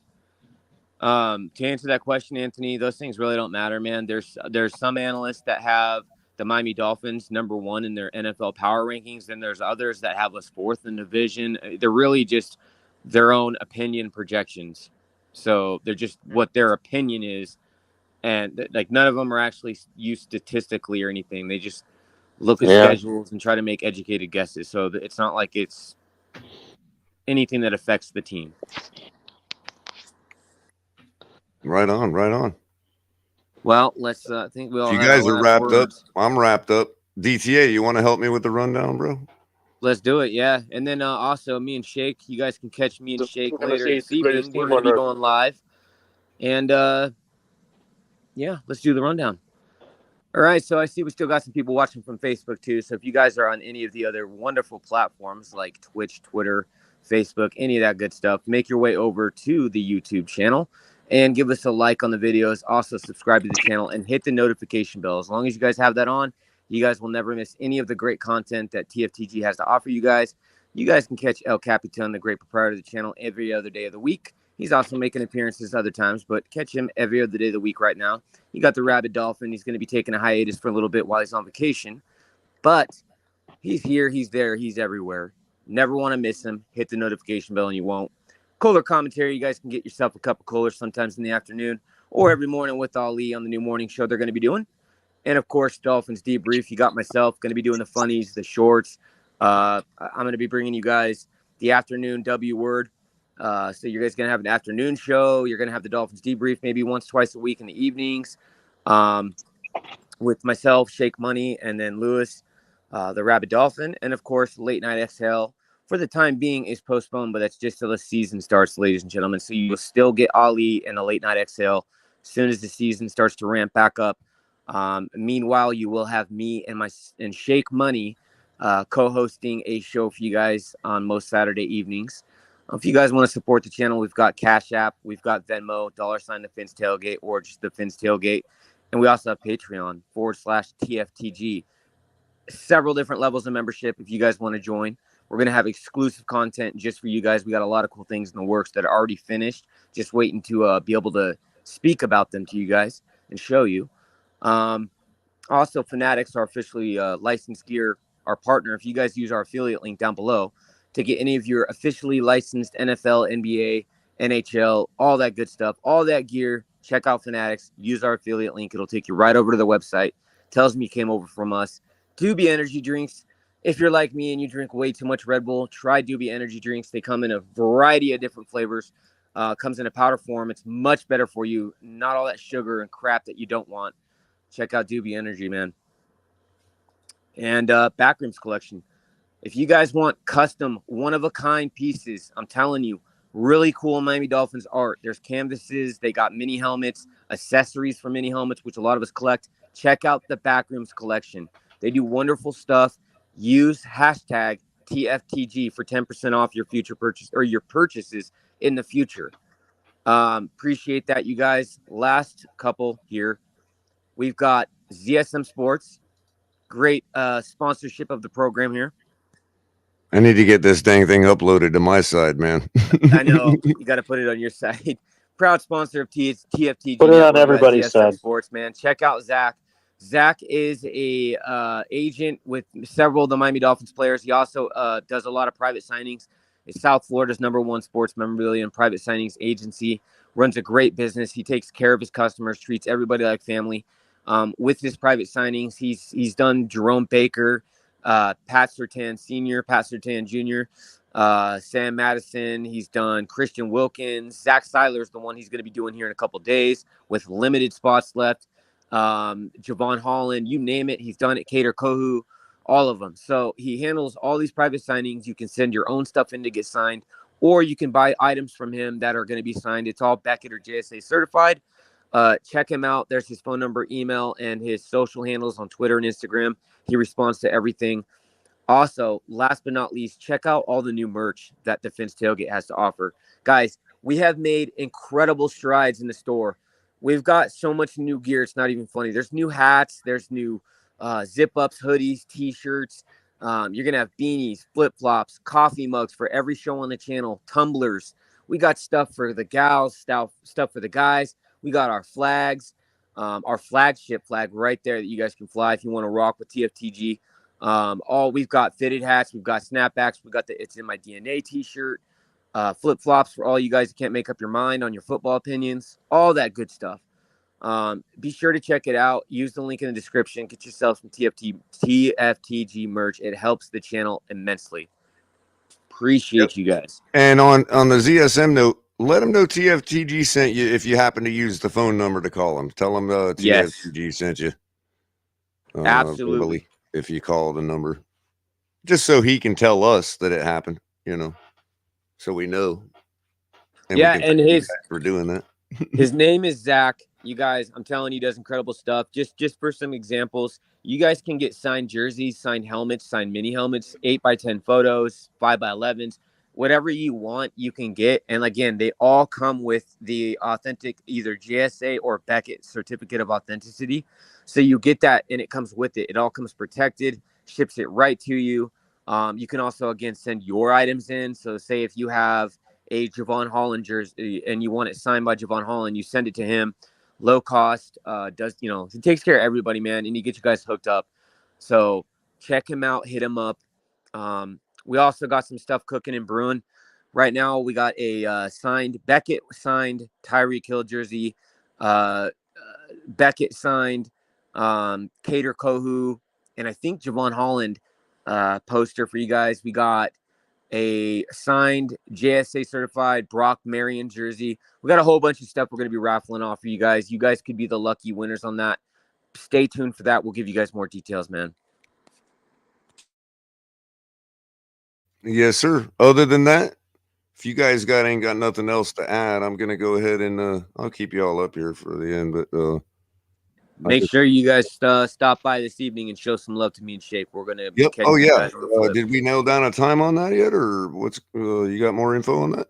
I think Shake said 3 my time. That's about an hour. I'll probably need a little longer than that. I'm thinking maybe a later afternoon, evening show. Well, we'll all be here, man. We'll all pop in for a second, I'm sure, and all that. Yeah. So Love make to sure you guys are hitting that notification bell so Just, you know when they just go. text me whenever you're ready to go. I'll have everything ready to. I'm set up now, so whenever you're ready, just text me and I'm hopping in at a moment's notice.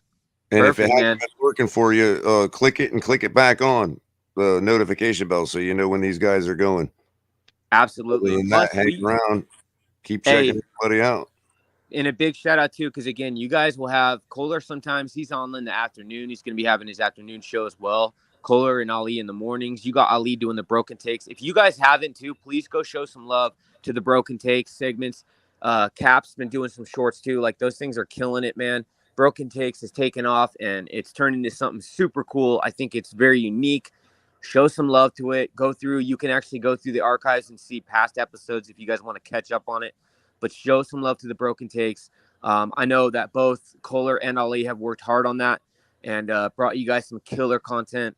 So check that out. The best way, just like Culler said, if you have the notification bell on, you will never miss anything we do.